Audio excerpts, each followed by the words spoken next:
Ladies and gentlemen, boys and girls, welcome to Gnostic Media's UnSpun episode 100. We made it, the big 100. And I'm super excited. We got a knock out of the park show tonight. Jacob is back. No pressure on you, Jacob. But, the last show with you was so good. It was just out of the park, man. And, rock some people's worlds with that. So tonight we're going to go deeper still. And thanks everyone who donated and supported the show over the last week. Can't do it without you. January is always a slow month. I really appreciate people's donations because it's slow after the holidays. Also, Jacob, you wanted to make a mention about that as well. Yeah, there are a few people that were able to send a charitable contribution to my research, and I'd like to name them. Just a first name, just because I haven't had time to write many emails lately. Richie, Edward, Eric, Patrick, Matthew, and Tripp. Thank you very much. I really appreciate it. Every little bit helps, and it's going towards a good cause, and will hopefully produce much more in the future. So thank you very much. I appreciate it. Yeah, and thanks again, everyone who supported the show and all of this. We can't do it without you. We try to bring out the best information, even though sometimes the dirties slip through, but we do our best to expose this whole agenda. And hopefully with the trivium and all, you have the tools to find your way through it, even if we drop the ball on occasion and let somebody through. But anyway, I'm going to pass the floor over to you because we have a lot of ground to cover tonight, and this is a deep show. Scaliger Notatus, Hallucinatio Scaligeri, Part 6, and more on the faking of history, covering up Tartary, creating the bogus Dark Age, how they did it. And as this goes, we're starting to see connections all over the place throughout history, and people's agendas covering this up become so simple to see once you understand this history. So, all right, Jacob, run with it. Just to kind of write off what you were just going with there, it's almost like putting together a puzzle, and you have all the different pieces scattered all over the table. Some of them are upside down, some of them are right side up, and all you see are colors. And then as you start to grab the pieces, you kind of see the borders and the outlines. You just got to piece it bit by bit, and you build into the center, and all of a sudden the image starts to come into view. And that seems to be what's happening as I go through this research. And I hope people are having fun as they go along the ride, as we pick up those puzzle pieces, examine them, and try to find them the correct place to put them. So and adding to that, what I find interesting is that, we are all, you're adding pieces to the puzzle, and then we're getting other pieces elsewhere that are also filling in the same picture that you can tell they've managed to keep covered up for several hundred years. we're at Grandma and Grandpa's dining table, and we're all helping out putting together that big puzzle. Yeah, that great big one over the holiday weekend or whatever. It's like, all right, here we go. So let's fill it in. So I thought I'd start off with a couple of quotes. First one will be coming from the 9th edition Britannica on Joseph Scaliger. Some of you might remember it from part 4. For the first 7 years of his residence at Leiden, his reputation was at its highest point. His literary dictatorship was unquestioned. It was greater in kind and in extent than that of any man since the revival of letters, greater even than that of Erasmus had been. From his throne at Leiden, he ruled the learned world, and a word from him could make or mar a rising reputation. Keep that in mind. The electric force of his genius drew to him all the rising talent of the Republic. He was surrounded by young men eager to listen to and profit by his conversation. And he enjoyed nothing better than to discuss with them the books they were reading and the men who wrote them, and to open up by his suggestive remarks the true methods and objects of philological and historical study. His suggestive remarks, the true methods and objects of philological study. So interesting, suggestive and truth. I don't think you can suggest truth. You generally show the object and its truth. Anyway, he encouraged Grotius, who is the author of the Law of War and Peace, When he was only a youth of 16 to edit Capella, the early death of the younger Dauza, he wept as that of a beloved son. Daniel Heinsius, from being his favorite pupil, became his most intimate friend. But Scaliger had made numerous enemies. He hated ignorance, but he hated still more half-learning, and most of all, dishonesty in argument or in quotation. And the second quote is from Vossius in The Life of Junius. The mighty Scaliger, dictator of the Republic of Letters, whom the mighty Scaliger, dictator of the Republic of Letters, whom the literati willingly consider as their monarch. And that is from a General Dictionary, Historical and Critical, from 1734 to 41. And what page are we on? Sorry. We're still on page 1. We're just about to go to the bottom of it. All right. Yeah. And could you mention when we're going to a page, just so I know when to switch it on the screen for folks? Yeah, sure. So I'm not following along. Yeah, we're at the bottom of the second half of page 1. No problem.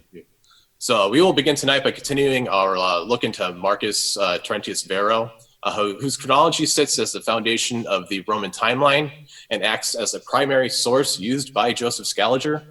We will look back on some evidence presented in part 5 and look to new material tonight on Joseph Scaliger and his academic dictatorship. So what is chronology? Chambers' Information for the People defines chronology as from chronos, time, and logos, discourse, is literally the doctrine of time, the science which treats of its various divisions and of the order and succession of events.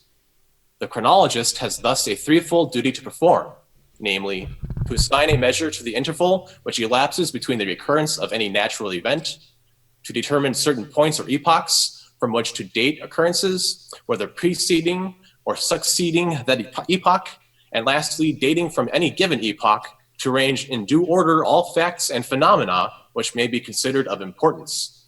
And that came from my 1848 copy.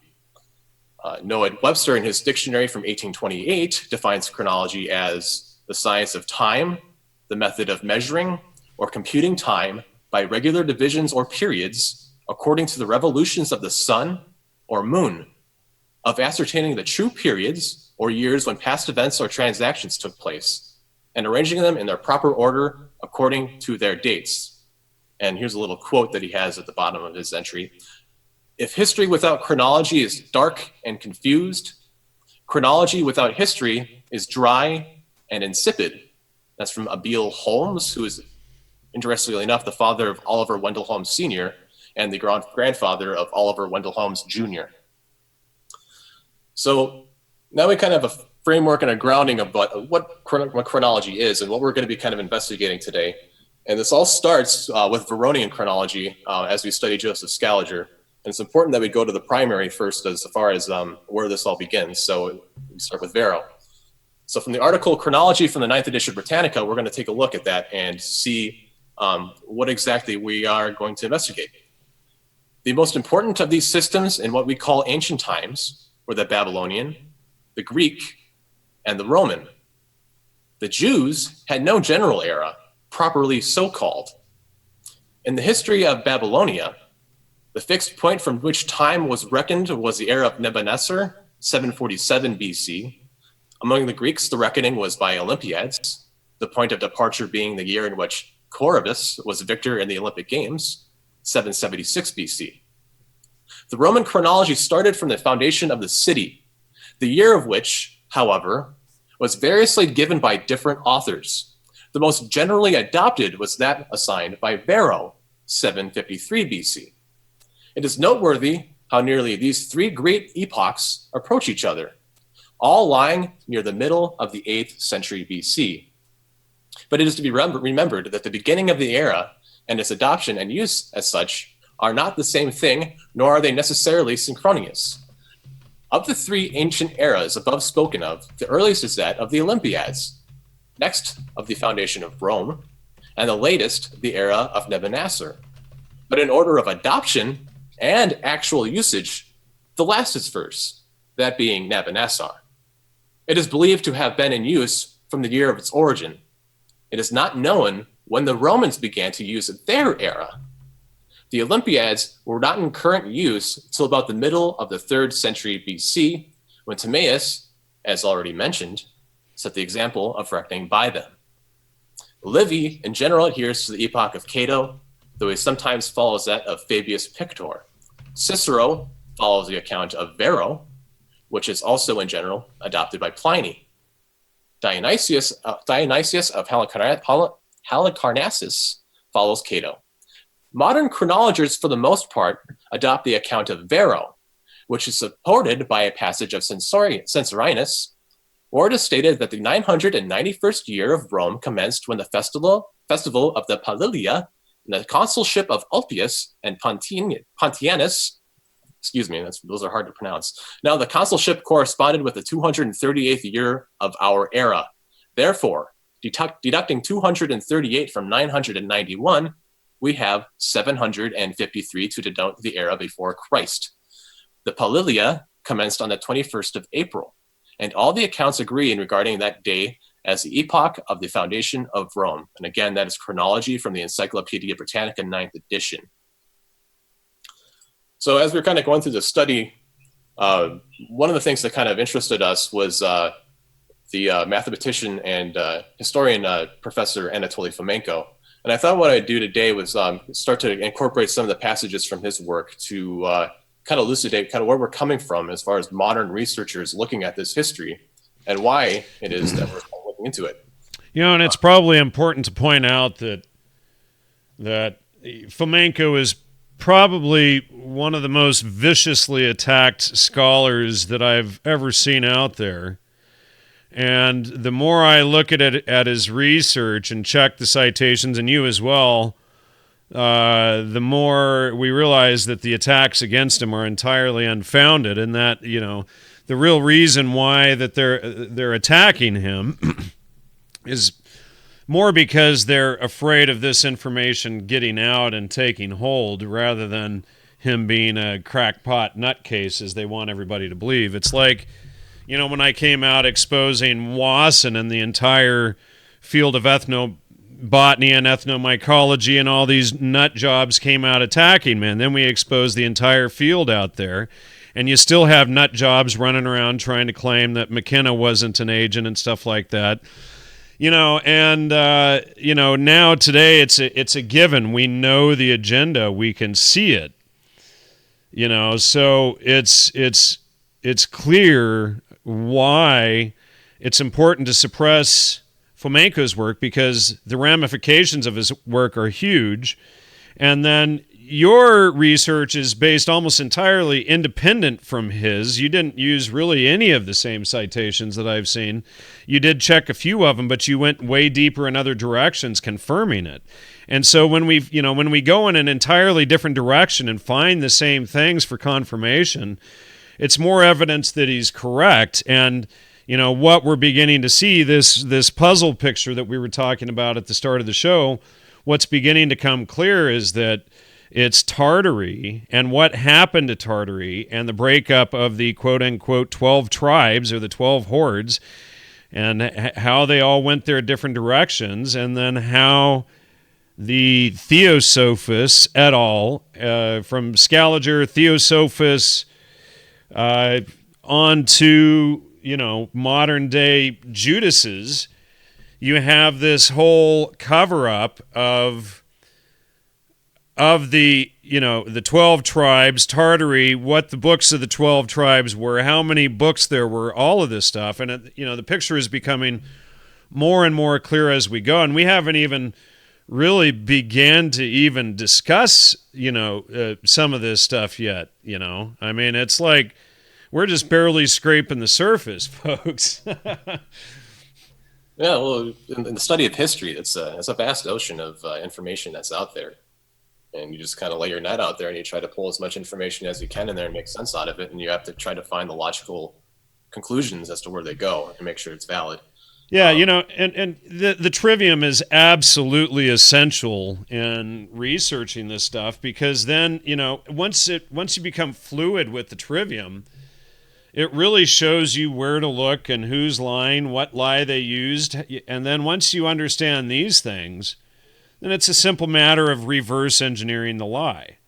It's like they love to reverse engineer stuff. Well, we reverse engineer their lies. That's what the trivium allows you to do, and it allows you to see the truth via certainty, at least, based on all of the available evidence there on what really took place. And when somebody else comes along from a different direction like you, and we start off by investigating Coconut Moon, of all things, and end up exposing this whole, 400-year-old scandal and realizing from an entirely different direction that Fomenko is correct, and like I said, the evidence just keeps building and building. It's not getting less and less. We're not finding mistakes. We're predicting more and more often where evidence should be, and we're finding it there. It's just like any solid investigation. Every single piece of information should produce a lead, and you follow that lead, and you're onto something if the trail continues from that lead onto somewhere else. And it just seems to be the experience over and over and over again. Is once I find some more information, more doors open. And I have to follow and people should get this, because the trivium is essentially who, what, where, when, why, and how. And every single CSI, FBI investigation, TV show, every one of them that I think I've ever seen, even Dexter, they would put up on the wall who, what, where, when, why, and how. And this is how you start off all investigations. And like you said, exactly that process. You go through and it corkscrews down so that, you know where you need more information in certain areas. If you're discussing, if you're fixing somebody's car, you don't need the whole history of spark plugs. If you're a professor at an auto mechanics school, you're going to want the history of the spark plug and to be able to pass that information down. So you corkscrew into the information at a needed level until all contradictions are, disappear. A contradiction isn't, when you throw up your arms into the air and say, opinions are like a-holes, we can't know anything. What it means is that you need to dig down further into the information until no more contradictions exist. And when you get to the bottom of that and there's nothing left, but that one point, that's truth, and it's that simple.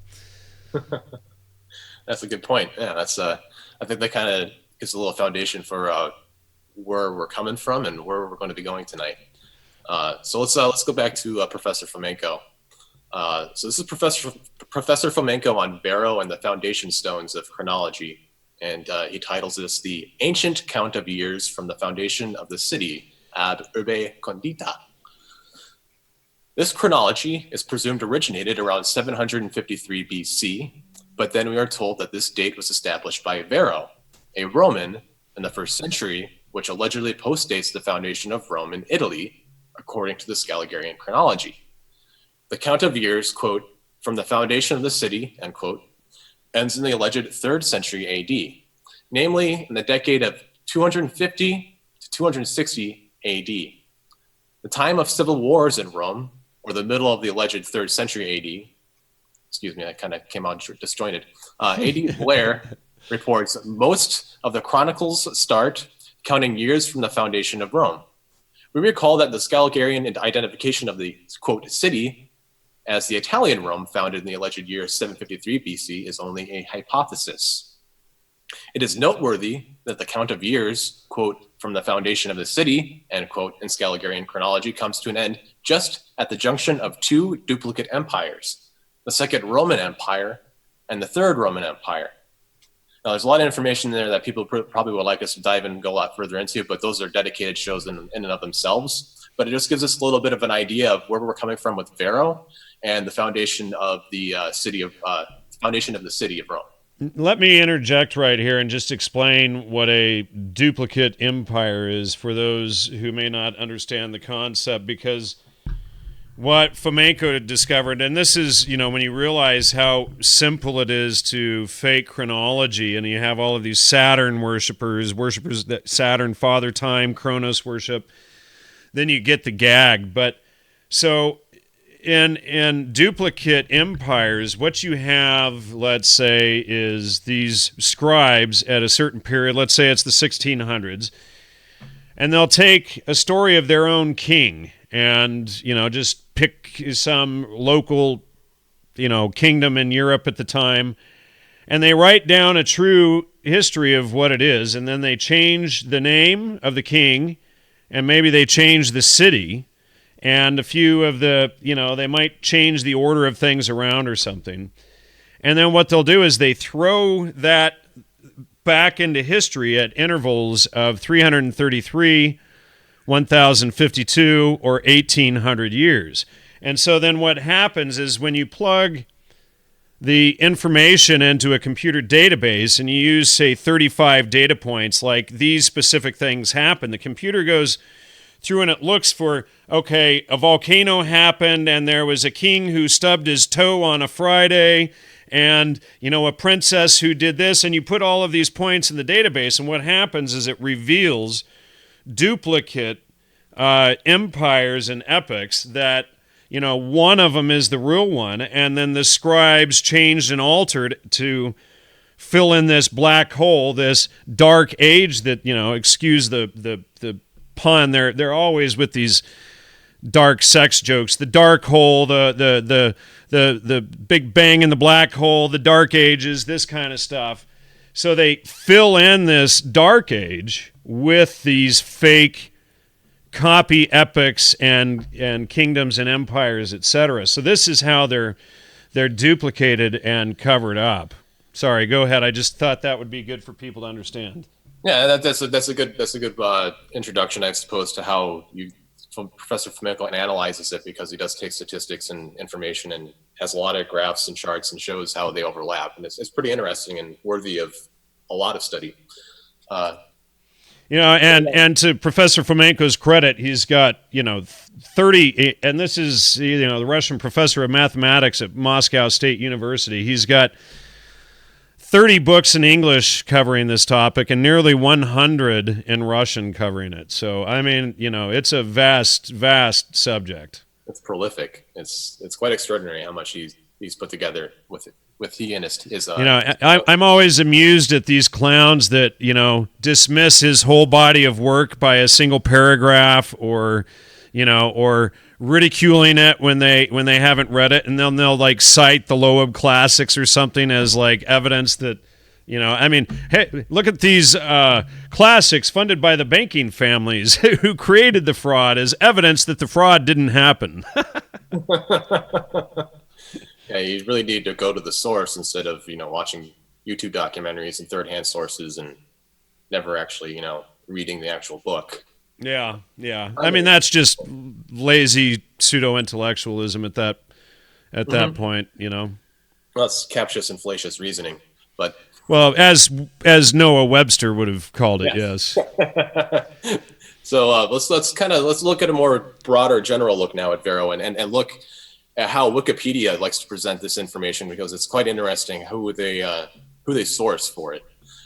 So in chronology, for the early Republic, this article observes the Varronian Chronology, established by the historian Marcus Terentius Varro, who calculated that Rome was founded in what is now called the year 753 BC.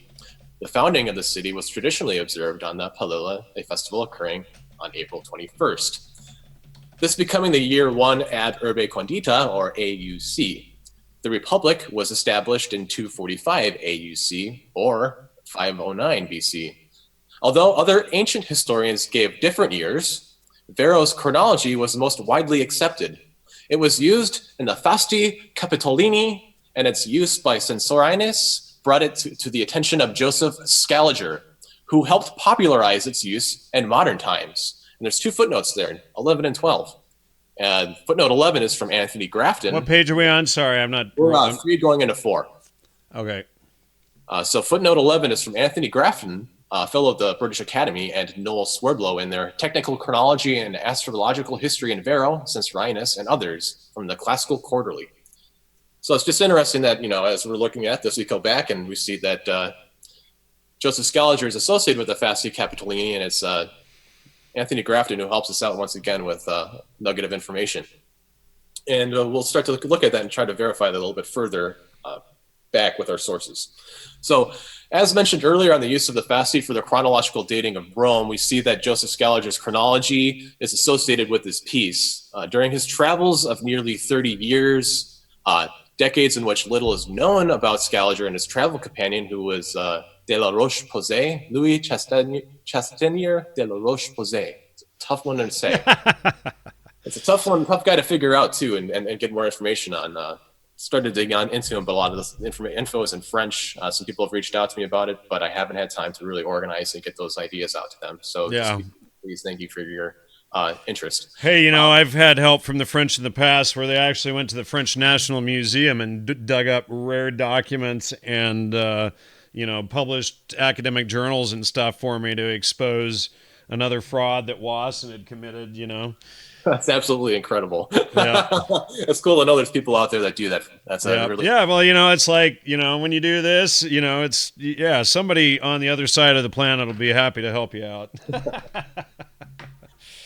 So it's like somebody helping out with Coconut Moon, right?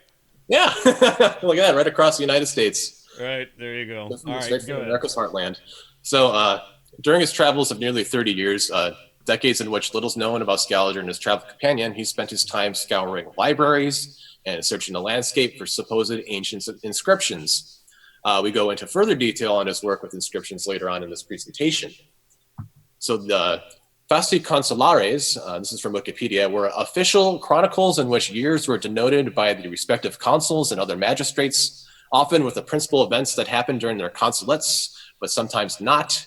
An example is the Fasti Capitolini, a modern name assigned because they were deposited in 1547 in the courtyard of Palazzo dei Conservatori on the Capitoline Hill on order of Alessandro Farnese, who kept them temporarily in his villa after their excavation from the Roman Forum in 1545 or 1546 and funded by Farnese.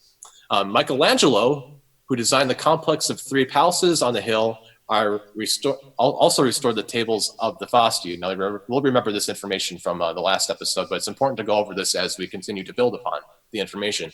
So the Palazzo today is one of the Capitolini museums, which serve a double duty as museums and city government buildings. The Fasti are located in the Sala della Lupa, the same room as the bronze wolf. More pieces discovered after the Renaissance were placed with it. After. Amazing how many years go by and they still don't find anything, and then look at that. Inscriptions, artifacts. So continuing on, for imperial times, the dates of the consuls ordinari are far more certain than those of the suffecti, who were not recorded with the same attention as the eponymous magistrates. Their identification and dating is far more controversial, and despite the efforts of generations of scholars, gaps in coverage remain. Known consuls suffecti are shown with their known or reconstructed dates of tenure, which normally varied from 2 to 6 months. Although one suffect consul, Rosius Megellus, is known to have held the fasces for a single day, October 31st AD 69.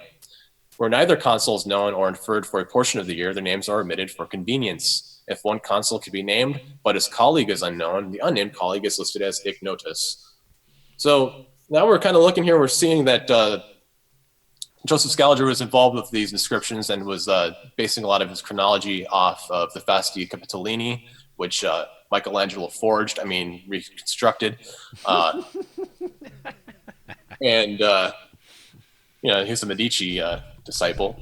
But anyway, we'll get more into that later. So we'll look into the General Dictionary Historical Critical from 1734 and see what Thomas Birch was able to put together as far as more information on this topic. So this is, again, from the 1734 book. This is Scaliger's 38th work. We're on page 4 going into page 5. Scaliger collected in his travels a great number of inscriptions, which he gave to Gruder, advising him to make his great collection of inscriptions printed in the year 1602 in folio. Scaliger added some short notes and an index divided into 24 classes, which cost him 10 months' labor. Monsieur Leclerc observes that if it appears surprising that so great a man should undertake so laborious a task, and which seemed so much below him, we ought to consider that such indexes cannot be made but by a very able man. To succeed in that task, it is necessary to understand perfectly the inscriptions and know how to distinguish what is peculiar from what is common.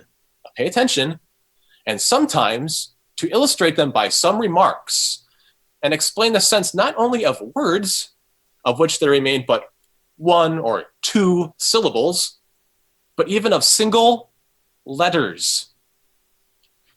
After Scaliger had finished this index, he wrote the following epigram, and unfortunately, I can only really say this in Latin.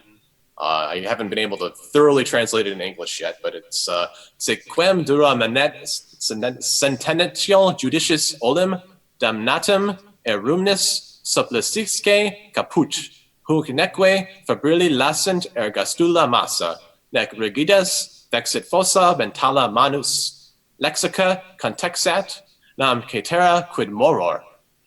Omni panerum fasces hic labor unus habit, which is basically him saying that, craftsman, not the master of the man, yada, yada, yada. Someone has to do this work. That's kind of what I got out of it. If someone knows Latin and is willing to be helpful, I would love to send that to you and we can work on it together.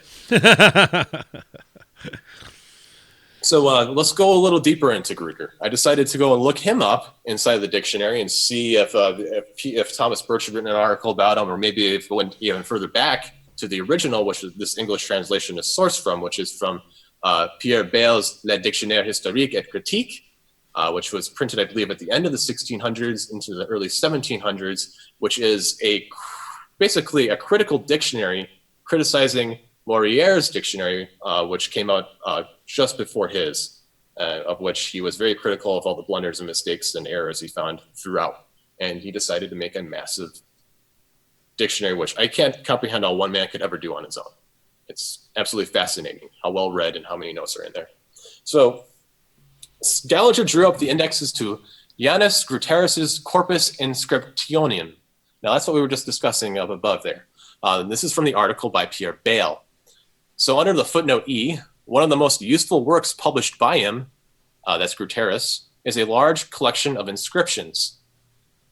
But here follows the history of this work, and this is important, quite interesting.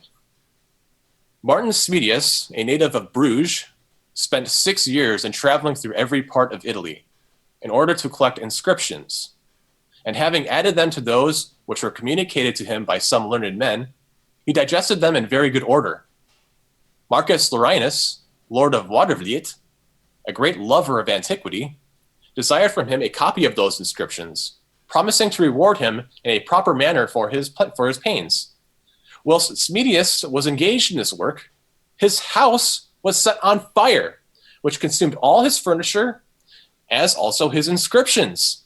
About 50 leaves excepted, which he had laid by in a closet. Wow, what luck. He just managed to save some of those in a closet, huh? And it didn't get set on fire. So yeah, in those old, 1.5 foot thick brick-walled European buildings. So Laurinus, by entreaties and promises, and that's Lord of Watervliet, encouraged him to restore that work in its first perfection, which was accordingly done. I don't know how, he didn't lost his sources. But after which this noble collection was put into the hands of Laurinus, who, after preparing to retire into France to shun the dire effects of a civil war, took with him his inscriptions and the treasure of ancient metals which Hubert Goltzius had collected with numberless difficulties and at a prodigious expense. But he was plundered of the whole by the English garrison at Ostend. Oh man, what luck. Just keeps going downhill. So he could not have recourse to Smidius a second time, for Smidius, being a Protestant minister in Brussels, had been hanged there by the soldiers. Now, Smidius was the first person who originally took the inscriptions, and they were burned in a house fire, but supposedly he found 50 of them in his closet, and then restructured the entire book, gave it to a lord, who then decided to retire to France, who then had all that work stolen by an English garrison, supposedly. So that's where we're at right now. So how many times have we seen that story of the, it's like the inverse of the missing text that showed up in the firewood box ad infinitum, right? This is a song that doesn't end; it just goes on and on. Yeah, my friend. and for the audience who doesn't get that, almost every ancient quote unquote text has been magically discovered in the same fashion. There's no continuation because they fake the Dark Age. What they do is they rewrite the text and then they magically appear somewhere. But it's every single time. It's not like a few here and a few there. I don't know of any that didn't show up like that. Yeah, that's the greatest excuse for the Dark Ages to say, oh, there was no chain of authority between these manuscripts because for 1,000 years people got really stupid and they didn't want to share that information, and then they just left it all into a musty old dungeon somewhere.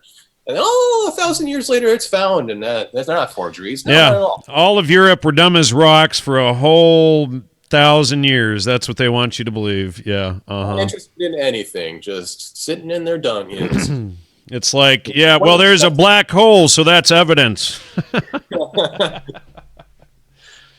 So lack of evidence is evidence. Let's get back into this because we're already half hour in and we're on page 6.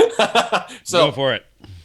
So he could not have recourse to Smedius a second time, for Smedius, being a Protestant minister in Brussels, had been hanged there by the soldiers. So Goltzius married his widow. During this interval, Janus Dauza, being sent into England by order of the States. Now, that first quote I said at the beginning of the show, Scaliger wept at young Dauza's early death. So there is a relation there. So being sent into England by order of the States, purchased the manuscript inscriptions of an English soldier and gave it to Lipsius, who printed it with some supplements. Gruder took these inscriptions and, adding to them all those which he had been able to collect with inexpressible pains, digested them, published them in Heidelberg in the year 1601, and was so happy as to prevail with Joseph Scaliger to draw up 24 indexes, upon which that great man bestowed 10 months. So you're starting to come full circle now to that nice little article that Birch gave us. So now, the emperor bestowed great encomiums, which means praise, on this work, and gave Gruder the choice with regard to the recompense he desired. The author answered that he would leave it to the emperor's wisdom and discretion, provided the reward was not to be pecuniary. And upon hearing that there was a design to give him, I just lost my scroll there. Let's see, where was I? Upon hearing there was a design to give him a coat of arms in order to raise the dignity of his extraction in the empire, he declared that, so far from desiring a new coat of arms, he was too much burdened with those which had devolved to him from his ancestors. His imperial majesty was then desired to grant him a license for all the books he should publish. He intended to create him count of the sacred palace, but the monarch dying before he had signed the patent, this affair came to nothing. Gruder was too hasty in making his acknowledgement. The affair was agreed to by his imperial majesty, approved by the imperial council, and brought back to the emperor, that he might ratify by his signed manual what he had been pleased to order. But his imperial majesty was seized with a fit of sickness and died, a circumstance which commonly puts a period to good actions with their authors. Therefore, the patent which contained the privileges above mentioned, like 1,000 more of the same kind, by being delayed, was left without his imperial majesty's signature, nor ever after produced. For a new monarch is more disposed to begin with bestowing his own favors than to complete those of his predecessors, and being busied in new cares, seldom imagines himself obliged to make good former promises. Thus, Gruder never received this very considerable privilege, and nevertheless, he bestowed the same encomiums, or praise, on the good emperor, as he would have done had he enjoyed it fully, end quote. Now, let's go back to the asterisk I just said there, because it's just kind of funny. We're looking at him saying, the emperor is long delayed and he's sick and yada, yada, yada. It didn't happen, unfortunately, because he suddenly died. So this affair must have been long delayed, since the Emperor Rodolphus II, who is here spoken of, did not die till the 23rd of January, 1612.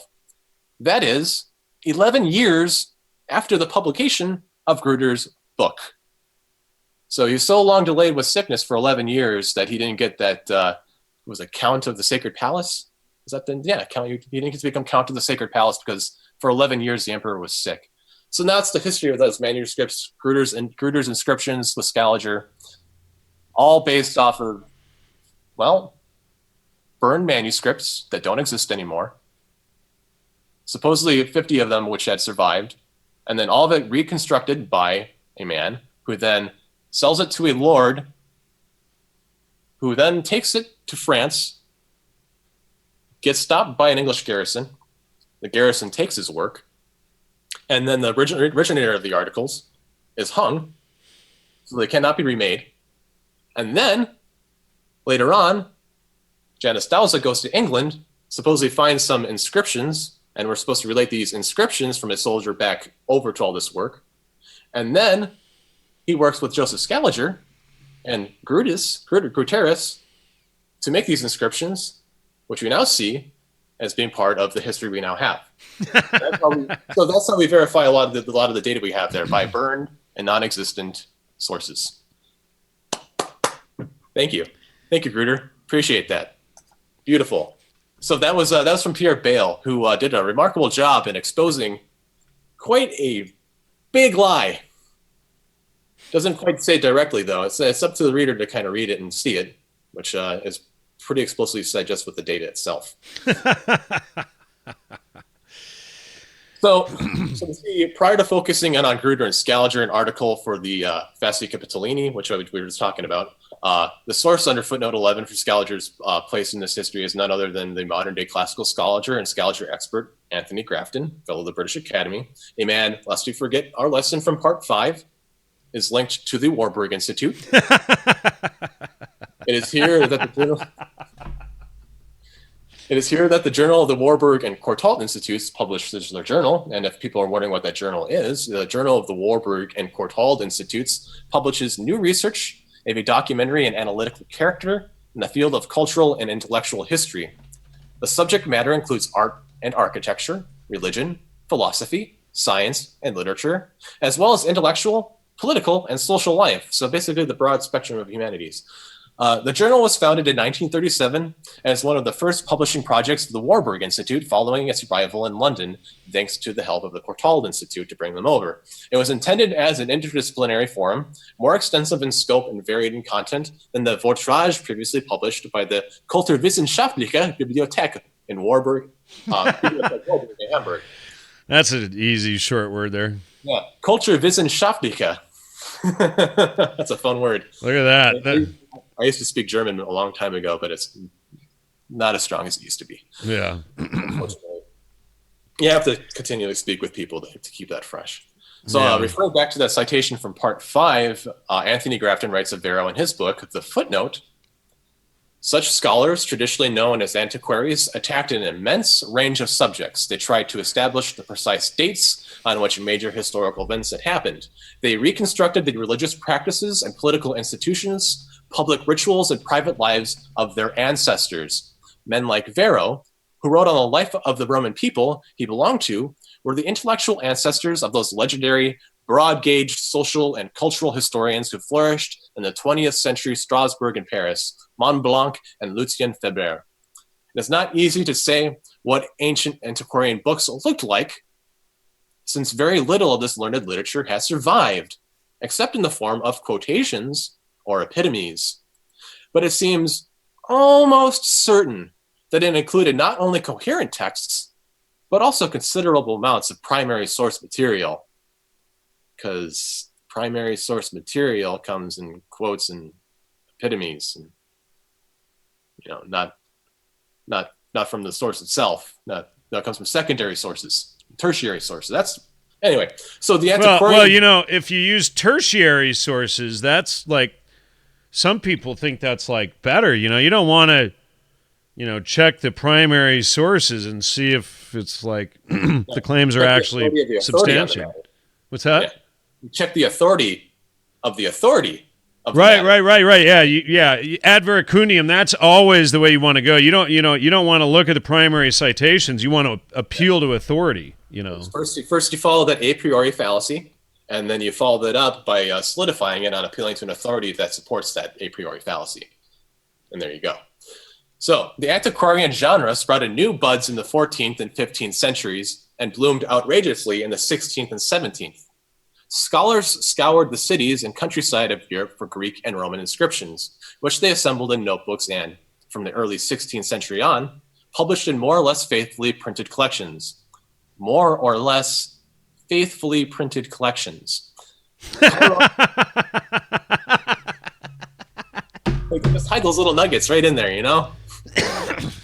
So Carlo Sigonio, Onofrio Panvinio, and others restructured the whole chronological spine of Roman history on the basis of the fasti, or inscription, found in the 1540s in the Roman Forum. They were reassembled by no less an artist than Michelangelo in the Palazzo Conservatory. And we're supposed to look on that like it's something to be admired and not something to be questioned. Right, yeah. I mean, you know, a great artist did it, so nothing could go wrong. We'll appeal to his authority. it's like never once do they pull a primary citation and appeal to that and then save the primary citation for posterity, right? You know, it's like, oh, you know, we got a bunch of bullshit right here and we're going to rub it around and, you know. So this chronological spine of Roman history is that of Varro, or so it is claimed. Varro's supposed chronology was an attempt to determine the exact timeline of Roman history, inscribed on the Arch of Augustus, an arch that no longer exists. What page are we on now? We're on 8? page 8 going into 9. Okay. So inscribed on the Arch of Augustus, an arch that no longer exists, this Fasti Capitolini is said to have the dates set forth by Varro in his chronology that sequences the consuls of the Roman Republic. According to the Wikipedia entry, this chronology has been, quote, demonstrated to be somewhat erroneous, but has become the widely accepted standard chronology, in large part because it was inscribed on the Arch of Augustus. So let's look again upon the citation relating to the, quote, restoration, unquote, of the Fasti Capitolini. And we're regurgitating some details from part 5, but it's important to kind of say this again as we proceed through this presentation. So the Fasti Capitolini, a modern name assigned because they were deposited in 1547 in the courtyard of the Palazzo dei Conservatori on the Capitolini Hill, on order of Alessandro Farnese, who kept them temporarily in his villa after the excavation from the Roman Forum in 1545 or 1546, funded by Farnese. Michelangelo, who designed the complex of 3 palaces on the hill, also restored the tables of the Fasti. Now it's redundant, I said that already today, but who is Alessandro Farnese? He's an Italian cardinal and diplomat and a great collector and patron of the arts. Was the grandson of Pope Paul III, who also bore the name Alessandro Farnese, and the son Farnese, of Farnese, or Pierluigi Farnese, Duke of Parma, who was murdered in 1547. He should not be confused with his nephew, Alessandro Farnese. That's a third one there. Governor of the Spanish Netherlands, grandson of Emperor Charles V, and great-grandson of Pope Paul III. It's quite the bloodline there. Oh, man. So Michelangelo the Art Forger. So as we discussed in part 5, I recently sat down to watch the film F is for Fake by Orson Welles, a film essay exploring the topic of forgeries and fakes in art, biography, and film. One scene depicts the foremost art forger of the time, Almir D'Ori, painting an original portrait of Michelangelo, afterward signing the piece with a perfect forgery of Orson Welles' signature. So I'm going to read a little bit of the transcript because it's from that scene because it's quite important. So Orson Welles starts off by saying, "It's pretty, but is it art? Well, how is it valued? The value depends on opinion. Opinion depends on the experts. A faker like Almir makes fools of the experts. So who's the expert? Who's the faker?" And then it leads into Almir D'Ori saying, "I know one thing. I never offered a painting or a drawing to a museum who didn't buy it. They never refused me. Never." Which Orson Welles says, "What's he up to now? This isn't a forgery. No, not this time. This is a portrait by Almir of another famous art forger. Michelangelo no less. Signed, I must say I'm honored. My signature, forged by Elmire on a real Elmire, is really something. You know, art forgery used to be admired as an art. And though Michelangelo even used smoke on some of his fakes to antique them, like some of the rest of us, and that's Wells referring back to himself, he finally went straight. Unfortunately, you watch the video and Orson still plays tricks inside of that film because he can't help it. You know, and for those who want more on how bad Orson Welles was a fraud and agent working with the OSS and Princeton Radio Project, etc., go back and see my episode on Orson Welles and the War of the Worlds from Halloween 2015. Yeah, that was awesome. It's a great episode. Everybody should go back and watch that one. Yeah. So, Michelangelo, he was a protege of Lorenzo de' Medici, leader of the Florentine Republic, and patron to the Medici Empire. He had some of the finest instructors living under him to train such men as Michelangelo. In spite of such a resume, Michelangelo struggled for money early in his career. As a result, he resorted to forging classical sculpture and artificially aging it. One such piece was sold to the Roman Catholic Cardinal Raphael Iario. Upon realizing that he had been duped and recognizing the obvious talent of Michelangelo, the cardinal invited the young artist to Rome. And this is how the story begins of Michelangelo. Faking all of the antiquities in Rome, you mean? Yeah. You know, maybe I'm wrong, but it seems like there were all these masons involved in masonry, and they would probably fake statues and stuff that were really poured because they were made out of cement like masons do, and then those masons knew the secrets of masonry and the Freemason. I don't know. I'm just speculating.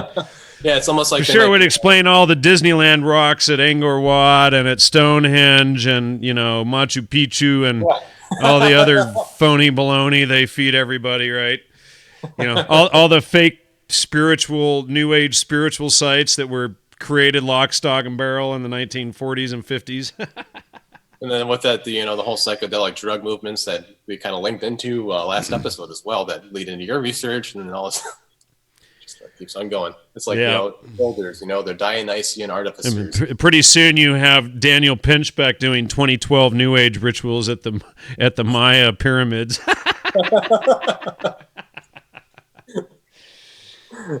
All right, so where are we here? We're on page 9 going into 10?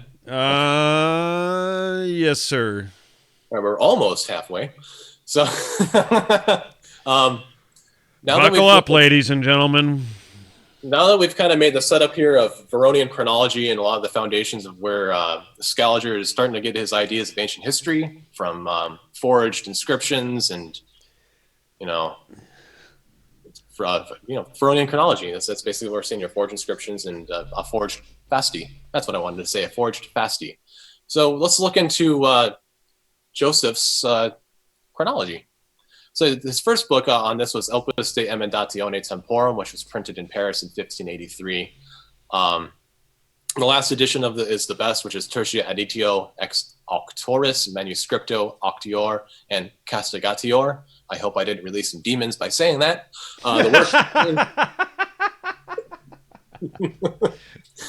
The work contains a vast extent of learning, and there are reserved on occasion of it 3 things peculiar to Scaliger. The first is that he was, and now I'm reading from the 1734 dictionary from Thomas Birch. Okay, this is from a long time ago, almost 300 years ago. The first is that he was the first who undertook to form a complete system of chronology, or to lay down sure principles in order to digest history into an exact order founded on these rules. Before him, no person had ever attempted anything of that nature, so that though he is mistaken in many points, he is highly to be commended for having broken the ice and shown, at least in general, what method was to be taken to make a complete and methodical chronology, which is not the attempt of a vulgar genius. The second is that Scaliger, having a great skill in the Oriental languages as well as of the Greek and Latin, and a prodigious knowledge of all kinds of writers, has collected everything that he could find in the Eastern and Western authors, which might serve to establish sure principles of chronology and to fix the time when diverse remarkable events happened.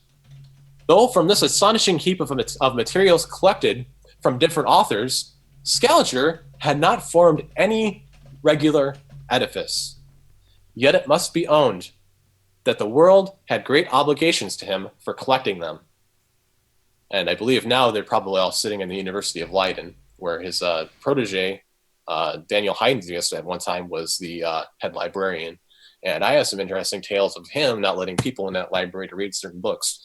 Hopefully I can get into that at some point. So the third thing to be applauded in Scaliger is the invention of the Julian period, excuse me, which is of vast advantage since it contains certain marks for the distinction of times, without which all the labors of chronologers would be almost useless, or at least very knotty and difficult.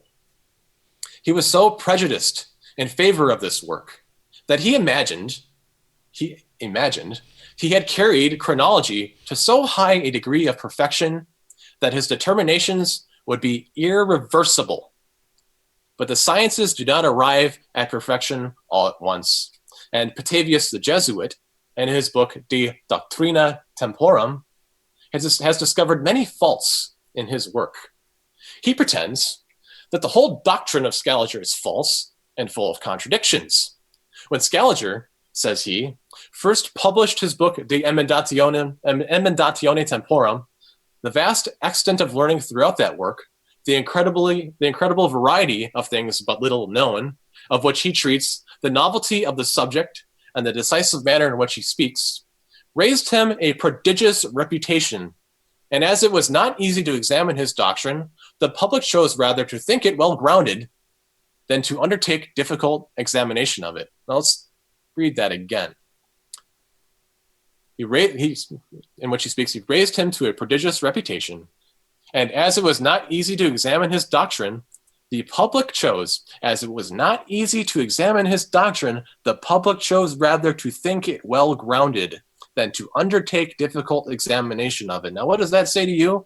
It says, well, you're a smart guy, and there's a lot of work there, and I don't have time to check it, so I'm not. Sure, you're right.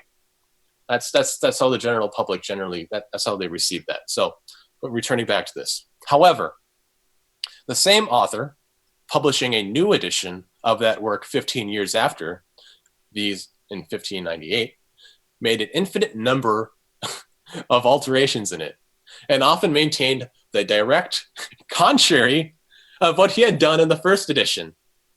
Besides, in his isagogical canons, which he represents as a proper introduction to his book, De Emendatione Temporum, he destroys a great part of what he laid down there. What is still worse, according to Petavius, is that these alterations are not better than his first thoughts, and sometimes even less tenable than they. Scaliger is likewise censured for want of method and not expressing himself sufficient perspicuity. Which then leads into his Thesaurus Temporum, which we just kind of discussed a little bit. Then his next book, Elenchus, and this is Latin, so I'm going to butcher it horribly. Elenchus Vitriusque Orationis Chronologica Davidis Parai. This is close to his death. He died in 1609. This is 1607.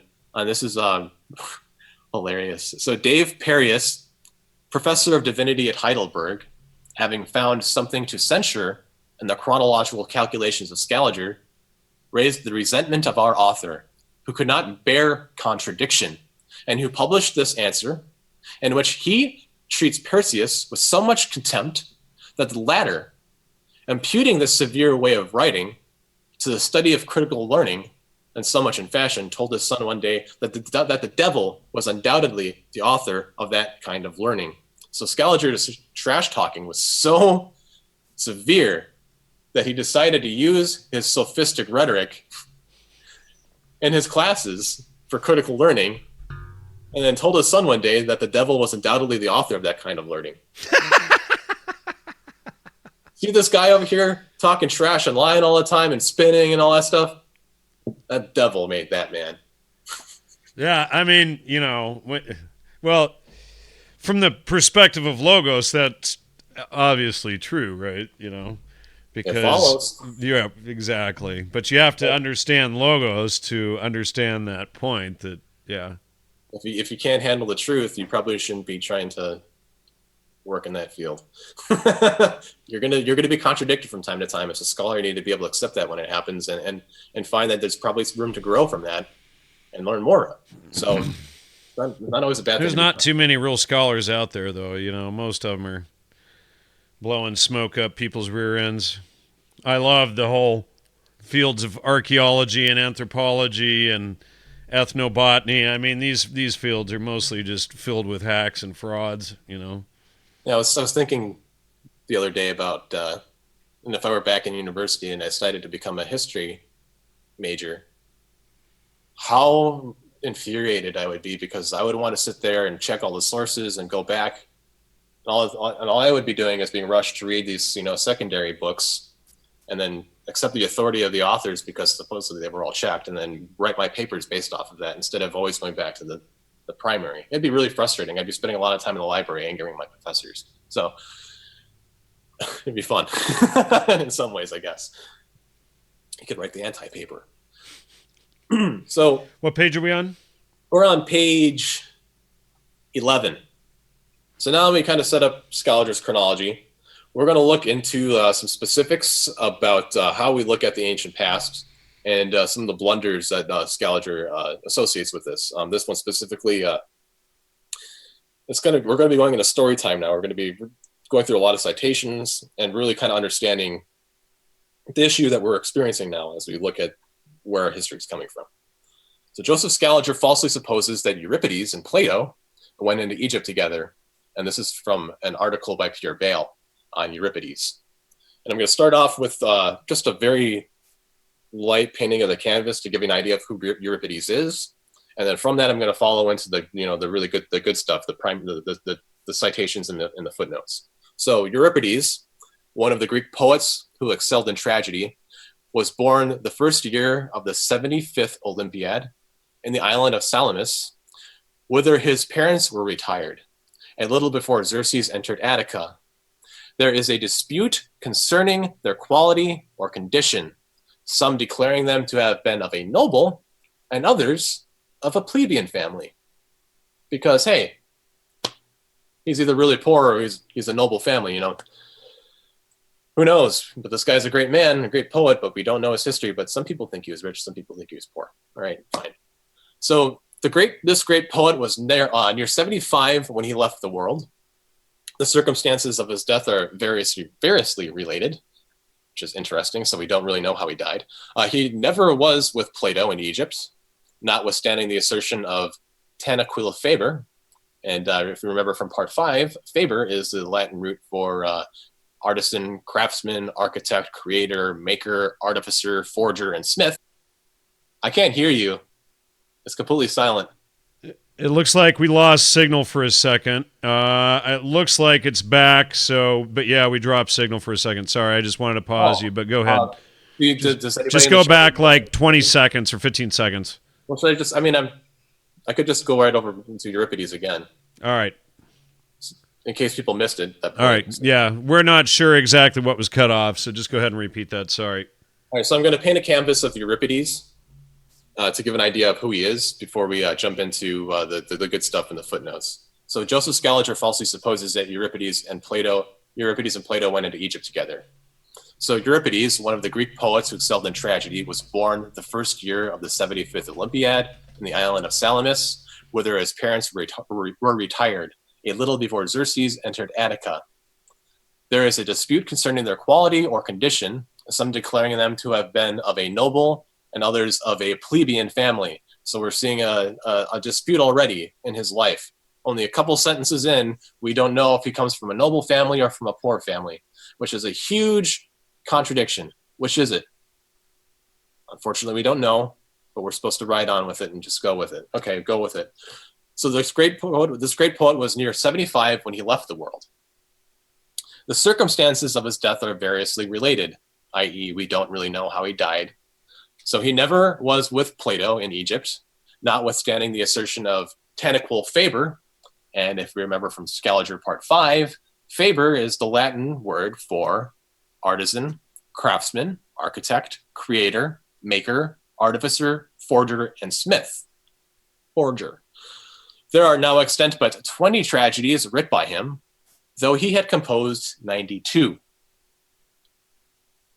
Okay, but we don't have those, so we can't really verify that it really was and not just some fable that was written or something that was transcribed incorrectly down the line playing telephone. So let's look at footnote S. He never was with Plato in Egypt. Authors are not agreed upon the year of Plato's birth. But we may fix it very safely to the 88th or 89th Olympiad. I would not advise any person to contradict Mr. Barnes, who asserts that Plato was but 17 when Euripides went into Macedon. Remember, appeal to authority of Barnes. And but 20 when Euripides died. How absurd is it to say, as Diogenes Laertius has done, that Euripides accompanied Plato in his voyage to Egypt? Excuse me, I needed to get an exclamation point in there. How absurd is it to say, as Diogenes Laertius has done, that Euripides accompanied Plato in his voyage to Egypt? Had they gone thither together, it would have been just and decent to have placed Euripides, then a venerable old man, as the leader, and Plato, at that time a very young man, following him as a disciple, much after the same manner as young English lords and young counts of the empire travel over the Alps with tutors. But to leave this incongruous absurdity of the asserting that Plato and Euripides traveled together in Egypt, Euripides left Athens, teased to death with the satirical taunts and jests of the comic poets, and went, being about 72 years of age, to Archelaus's court. It is very certain that his journey into Egypt is not posterior to that of Macedonia. His journey must therefore have been a mere chimera, or must have preceded the 72nd year of Euripides. Now it cannot be denied but that this poet, during his 5 or 6 years which preceded the journey into Macedon, lived in his native country. He exhibited Orestes at 69 years of age. He received in Athens at 67 years old the thanks of those who had lived their lives in Sicily by repeating his verses. Is it natural to imagine that he should attempt to go into Egypt at 70 years of age? And if this absurdity will go down with some, I would ask how it could be possible for Plato, then not 20, to accompany him into Egypt, since he did not go thither till after the death of Socrates, which happened some years after that of Euripides. He, in a word, who did not undertake to go into Egypt till after he had seen Italy, and who did not leave Athens till he was 20 years old. Though Diogenes Laertius should swear to the journey in question, he would not deserve to be credited against the clear and solid reasons which are brought from chronology, with much more reason ought such a fable to be rejected, since he relates it only from hearsay. And yet we see Joseph Scaliger, tanquil faber, and menage, strongly persuaded that Plato and Euripides went together into Egypt. I don't pretend to excuse Diogenes Laertius, for when a hearsay is evidently false, a writer ought not to publish it without contradicting it at the same time. Laertius furnishes me with a proof against his hearsay. He observes that Euripides fell sick in Egypt, and that the priest cured him by sea medicines, which made him say sometime after, quote, "The ocean every human ill removes," end quote. In the 1193rd verse of the tragedy of Iphigenia and Taurus, which was prior to the 69th year of Euripides, since that tragedy of Orestes, which he exhibited at 69 years of age, was the last piece written by him in Athens. His journey into Egypt must therefore have necessarily been prior to his 69th year, and thus Plato must have gone into Egypt before he was 14 years of age, which is absurd. The learned men of England were not so easily imposed upon as those of France, and did not say, like the great Scaliger, quote, "Plato Eudoxus and Euripides went together into Egypt, learnt the course of the stars from the people of that country, and were the first among the Greeks who instructed their countrymen in this. Plato and his Timaeus, Eudoxus and his, it's a book in Greek script, Euripides and his Thyestes, such are the great Scaliger's words in his notes on Manilius's sphere. They don't say, as Tannic Faber, that Euripides, after having learned rhetoric from Prodicus, went into Egypt with Plato, there to enjoy the conversation of the priests of that country, who in that age were a little more renowned for their learning than the priests of Spain or Italy. There was an interval of about 30 years between Euripides learning rhetoric and the birth of Plato. The circumstance aggravates Tannic Faber's error. So there we see Joseph Scaliger, although it's quite obvious, even among the scholars at the time, his contemporaries and people who followed just a little bit after, that what he was relating was absolute bullshit. So how much of these lies were not caught, and how many of them were that were still sent down the river? How much of this poison is still being sent down? So it's an interesting thing to think about, and it's another point of investigation which I'll have to go down and look at. But what we're seeing now, though, as we look at Scaliger's chronology, is he doesn't really know much at times, and his errors are quite severe.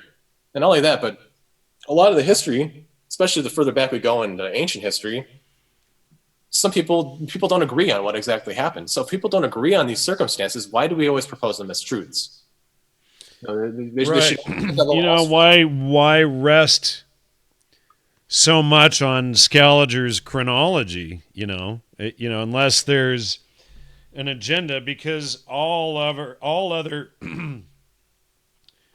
scholars have been pushed under the rug from the same era for this guy who is apparently entirely incompetent.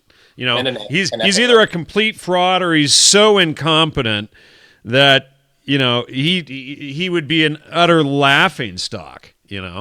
We just look at the earlier episodes. We were talking about how he handled the history of his family, and you can kind of see it's quite dodgy. And there's probably a whole other episode I could do about that information as it relates to Julius, but we'll save that information for another time because my notes are probably about 20 pages on their own for that so far. So just to point to repeating from the article, for when a hearsay is evidently false, a writer ought not to publish it without contradicting it at the same time. So there should always be little asterisks when we're saying that these things are not certain. Always point out that this thing is not certain, as hearsay, or it's not agreed upon. Here are the sources. This is where we go. I'd like to see a little bit more of that. And maybe as the trivium expands out there, more authors will decide to cite their sources properly. So we're going to look at another article that kind of exhibits some of these blunders in history and trying to accurately date a subject. This one's a fun one. A lot of people are going to really recognize who this is. This is Helena and Troy in the view of chronologers. Scaliger's criticism upon Eusebius with regard to the age of Helen, erroneous. And this is from the article by Pierre Bayle. So first, again, I'm going to start off by just painting a little bit of picture of who Helena is, some of the circumstances, and then we're going to dive into the footnote, which really details the timeline and Scaliger's part in this. So Helena, a daughter of Tyndarus, king of Lacedaemon, was the most beautiful woman of her age, but otherwise without the least honor or virtue, and her whole life was full of unhappy adventures. There are some authors who give so particular an account of the perfections of her body that they cannot be excused, even when they say in express terms that they only did it by way of amusement. All the world knows that Helena was stolen away by Paris, the son of Priam, and that all the Greeks interested themselves in the injury done to Menelaus. Hence sprung the Trojan War, so much spoken of by all the poets. Paris, having lost his life the last year of that war, his brother Deiphobus supplied his place with Helena. The Greeks killed him in a cruel manner the night in which Troy was taken. They were favored in this by Helena as much as they could wish. If the authors, and then we're going to go extend a little bit further in here, if the authors who have spoken so much of her have been good chronologers, her beauty must have lasted a prodigious time. And it must be said that the Greeks and Trojans fought with each other 10 years for the possession of an old woman. This would make them very ridiculous. But they would not fail to be so, though we suppose her mistress of all the beauty ascribed to her by the poets. See in Herodotus the value which ought to be set upon a woman who suffered herself to be run away with. Some say that she had only daughters. Others affirm that Menelaus had 4 sons by her. Uh-oh. They speak likewise of a son whom she had by Achilles. She had by Menelaus the fair Hermione, and by Paris a daughter who was named Helena, and whom Hecuba put to death. So let's look at these authors and chronologers. So if the authors had been good chronologers, her beauty must have lasted a prodigious time, which is ridiculous. It is said that Helena and Castor sprung from the same egg. We may therefore reasonably suppose that Helena was a woman grown when the Argonauts went to Colchos. For her 2 brothers, Castor and Pollux, distinguished themselves in this famous expedition. Let us suppose her 20 years old at least. That is not too much. Let us not take advantage of the mistake of Eusebius. I shall speak of it below. Let us take the most exact chronology. There are reckoned about 30 years between this expedition and that of Troy. Helena was therefore 50 years old, more or less, when Paris stole her away. The siege of Troy continued 10 years, and it was in the last year of that siege that Agamemnon and Achilles quarreled. We must fix in the time succeeding this quarrel the admiration with which the counselors of Priam were struck at her divine beauty. And I pulled out the citation of this. It says, I observe that the descriptions which have been made of her beauty do not give us an idea of it equal to what we form from reading a passage in the Iliad, which have nothing of a description in them. Homer only introduces the counselors of Priam, who saw Helena coming while they were deliberating upon the affairs of state with their prince, saying, that neither the Greeks nor Trojans were to be blamed for suffering so many evils for so divine a beauty. Quote, they cried, no wonder such celestial charms, for 9 long years have set the world in arms. What winning graces, what celestial mien.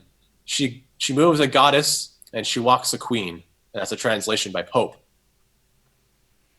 So returning back to citation S. Here is Helena, therefore, at 60 years of age, forcing by her extraordinary luster of beauty a whole senate to confess that she deserved that 2 powerful nations should ravage each other for 10 years out of regard to her, a 60-year-old woman. Is this not very wonderful? Paris being killed some time after, there arose a very warm contest between his brothers, who should marry his widow. Priam ordered them to try the issue by a combat, and promised her to him who should gain the victory. Deiphobus fought the best of all and had Helena given to him. Let's see. One of his brothers was so enraged at being excluded that he left Troy and contributed his utmost efforts to the ruin of his country. Does not this prove that at the age of 60, Helena was still the prodigy of beauty? Lucian proves that at the time of the siege of Troy, she was an old woman, and almost as old as Hecuba, i.e., quote, for I saw a woman with a white and long neck, so that one might have conjectured her to be born of a swan. But she was an old woman, and almost as aged as Hecuba, end quote. She would have been much older than Hecuba, if it were true, as is said, and that's by Diodorus Siculus, that Hercules was the last child of Jupiter. Our astonishment at so aged a beauty would cease if we could believe what is related, that Helena, by a peculiar prerogative, was exempt from the severe necessity of growing old. But this is not generally allowed. It is said that Helena, towards the end of her life, as often as she saw herself in her glass, or mirror, sought for herself there with amazement, and complained of time, or Chronos, which had been her 3rd ravisher, and had stolen Helena even from Helena herself, end quote. I have read this in the book of a Jesuit whose style is very affected, and that's Father Lemoyne's Pemetrus Morales. Another modern author relates this almost in the same manner. Quote, she, whom you speak of, deserves to be regarded with such an eye as yours. You will soon see there another change very opposite to that. And he speaks of an ugly old woman who has become beautiful, which has given you so much admiration. Are we on page 15 now? Yeah, we're on page 15. Sorry. Yeah, okay. Try to read out the page numbers because that helps a lot. Yeah, I keep forgetting. I'm sorry. A few years, let's see, where was I? Was given so much admiration. A few years will make you remark this. The same that made Helena weep at her glass and obliged her to call time her third or fourth ravisher, for the number is not certain. Strange. Yeah, you get that all of this, sorry to interrupt you, you get that all of this is mythology. Like two countries at war for 10 years over a pretty 60-plus-year-old woman. Yeah, the myth doesn't match the timeline at all. Yeah, well, nor the actions, right? No. I mean, it's like it becomes ridiculous, you know. It's absurd. So how many people died over some hot chick, right? Yeah, you go look at the Brad Pitt movie, and then you look at what actually it was some 60-year-old woman that they were fighting over for 10 years. I mean, goodness gracious. Yeah. It just doesn't play out. Find the hottest 60-some-year-old you can find, and then, you know, tell two countries to fight over her. Not going to happen. Not going to happen. I mean, especially at that time. I mean, could she even bear children at that point? I mean, I think they've been questioning that up above in this article. Yeah. Well, yeah. Well, you know, I mean, back then, under special certain magical circumstances, like specifically to, you know, to Helena or Yelena, whatever, you know, we're supposed to believe this line of rhetoric, right?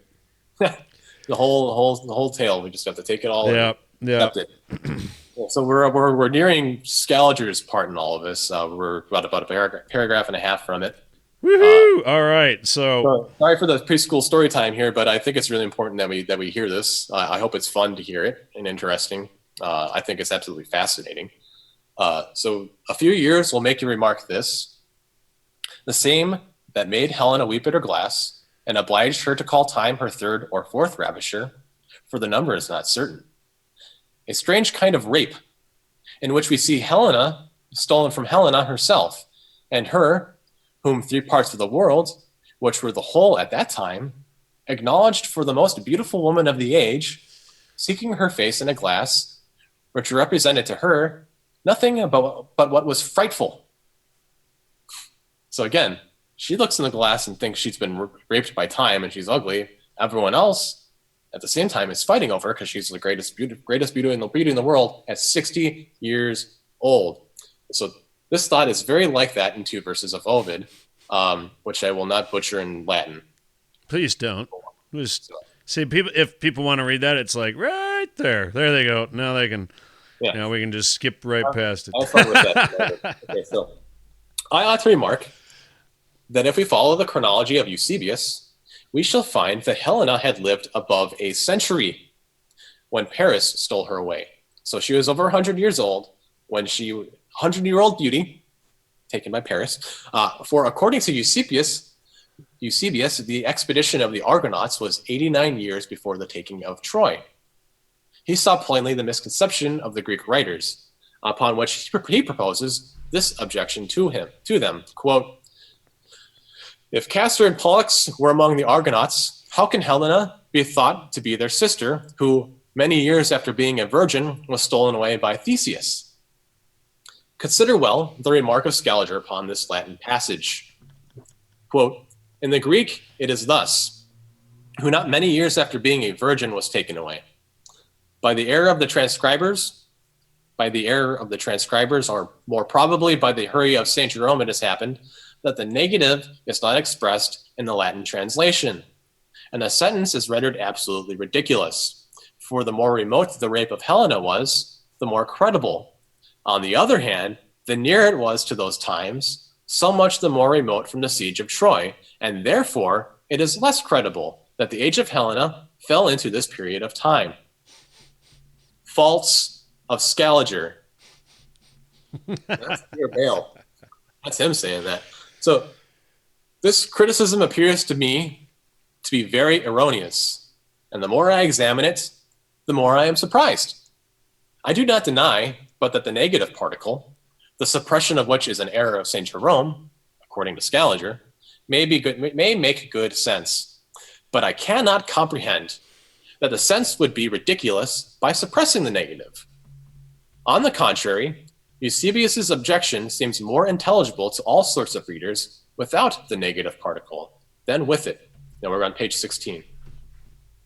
Eusebius's design is to prove that those who have asserted that Castor and Pollux, the brothers of Helena, were in the Argonautic expedition, and that Theseus stole away Helena when she was young, have been inconsistent in their chronology.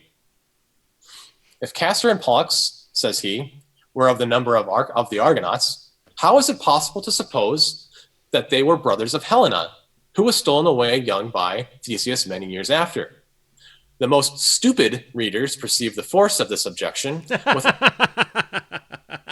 having occasion to reason much, and without being obliged to have recourse to anything but the words of Eusebius. But if we suppose with Scaliger that Eusebius expresses himself in this manner, if Castor and Pollux were of the number of the Argonauts, how can we persuade ourselves that they were the brothers of Helena, who was stolen away young by Theseus a few years after?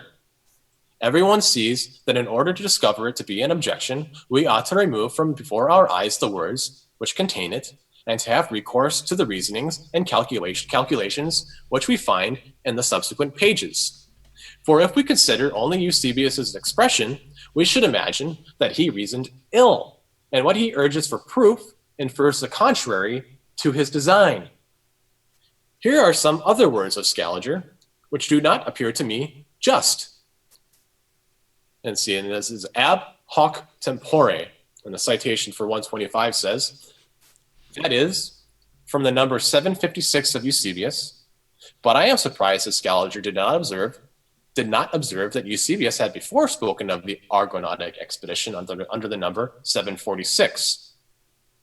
So it's kind of surprising to him, and it doesn't appear just. So says he, this is Scaliger, quote, from this time to the destruction of Troy, there are 79 years, so that Helena must have been a very old woman, if the Argonautic expedition happened at this time. For if Castor and Pollux were of adult age, Helena must have been fit for marriage. If the Argonautic expedition be fixed here, at the destruction of Troy, Helena must have been above 120 years. Maybe they're talking about a constellation. Nah, couldn't be the stars, you know. Well, couldn't be mythology written on the stars. That's a stretch. No, it's ancient history. Oh, Yeah. oh! Thanks for correcting me on that. We can't agree on what it is, but it's history. So I yeah, agree. well, thank goodness that Scaliger and these clowns have set us straight in the Bernays family. Well, Bernays comes up again in this one. Well, we haven't even gotten to mention Wasson yet, so I don't know. I had to throw it in there somewhere. So let's see, where was I here? This is what Eusebius objects, and that justly. So, end quote. If there were 79 years, says Scaliger. If there were 79 years, says Scaliger, between the Argonautic expedition and the destruction of Troy, Helena must have been above 120 years old at the taking of that city. What consequence is this? Is it worthy of the great Scaliger? Is it necessary that a woman should be above 40 years old, that we may say with propriety, she is fit for marriage, matura viro? This is the expression of the author, who I am confuting.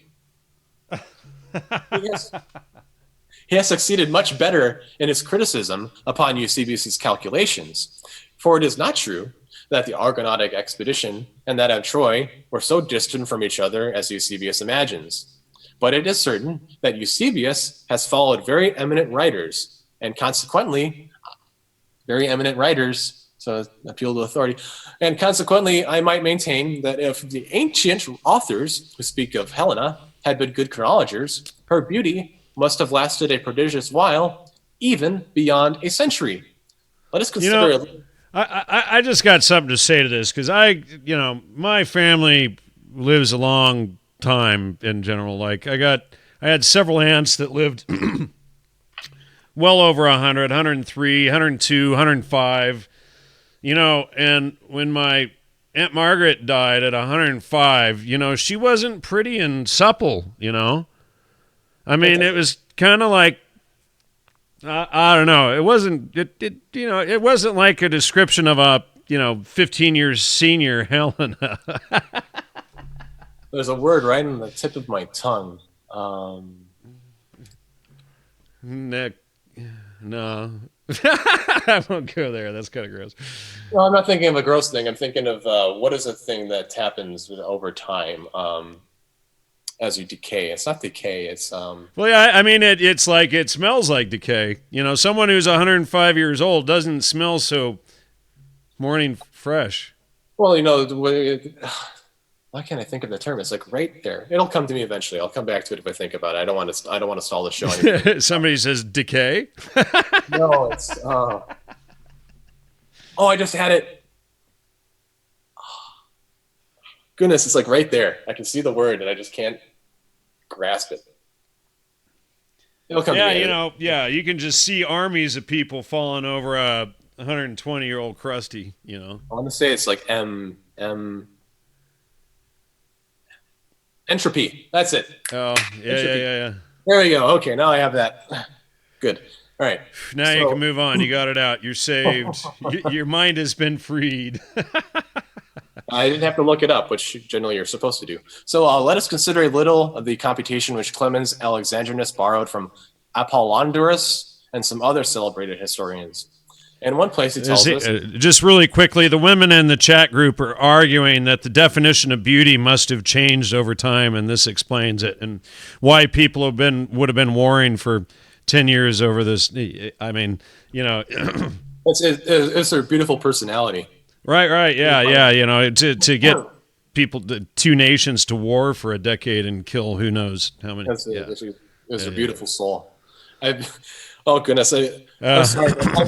So I was reading some of the other footnotes, and I didn't include this in here, but goodness gracious, there's actually a story of her breasts being molded in gold. I didn't put it in here because I just thought it. How old was she when they were? Well, so everybody arguing about her beauty. No, they really supposedly. Yeah, somebody says Helena the Moon. That's funny because. In Serbo-Croatian, moon and breasts, sika, sisa, it's like interchangeable, Oh man, if I could think of the imagery of how they described what those golden cups would have looked like, there's something about rotten grapes at the end. But anyway. Oh, okay, all right, let's go on. Please come on. But then 120-year Helena. Yeah. So, okay. Yeah. Thanks, ladies, for arguing your point that they must have changed what beauty means. We had Jacob go into more on Helena. Wow. Yeah. Let's not take the emotional response route again for this show. So where are we here? We're just 16 going on into 17. Let us consider a little the computation which Clemens Alexandrinus borrowed from Apollodorus and some other less celebrated historians. In one place, he tells us that there were 38 years from the time when Hercules began to reign at Argos after the expedition of the Argonauts to his deification, and that Castor and Pollux were deified 53 years after Hercules, about the time of taking Troy. This is reckoning 91 years between the Argonautic expedition and the destruction of Troy, and making Helena 100 years old, more or less, at the time when Paris stole her away as a perfect beauty. In another place, the same father makes a computation by which there are 68 years between the rape of Helena by Paris and the Argonautic expedition. So now we looked at some computations of history, which requires a skill in mathematics and textual analysis and checking your sources. What page are we on now? Sorry. We're on page 17. We're going to go into Joseph Scaliger, the mathematician, quadrature theory. So he wrote a book in 1594 under the title Cyclometrica Elementa Duo Nec Non Mesolabium. Like an Ash versus Evil Dead for a second there. Sorry. I was hoping the Book of Dead didn't open up. So it's interesting is I have this book right here. It's the Scaliger collection. It's all the works of Scaliger and all the works about Scaliger, all in here. And it talks about, and it was sold at auction at one point. It's a massive collection.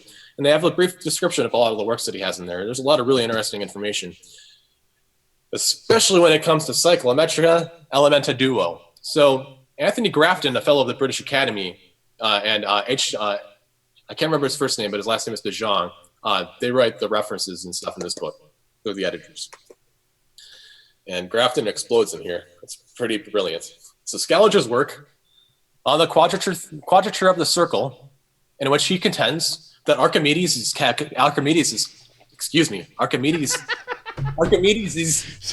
Sorry, somebody just made a wisecrack that the Golden Fleece is on sale at Bed Bath and Beyond.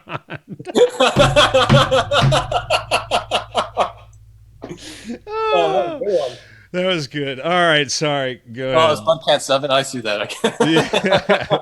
All right, no more wisecracks. Craps. Keep it on topic, everybody. All right, so from the Scaliger collection by Anthony Grafton. Scaliger's work on the quadrature of the circle, and we'll get into the description of what that is as we go further here. Just sure. As we go. So, on the quadrature of the circle, in which he contends that Archimedes' calculations are incorrect, it would permanently damage his standing as a mathematician, and such inconsequential assertions as both pi equals the square root of 9.72 and pi equals the square root of 10 evoke reactions from the great French scholar Vieta, from the Orientalist J. Christman, and others.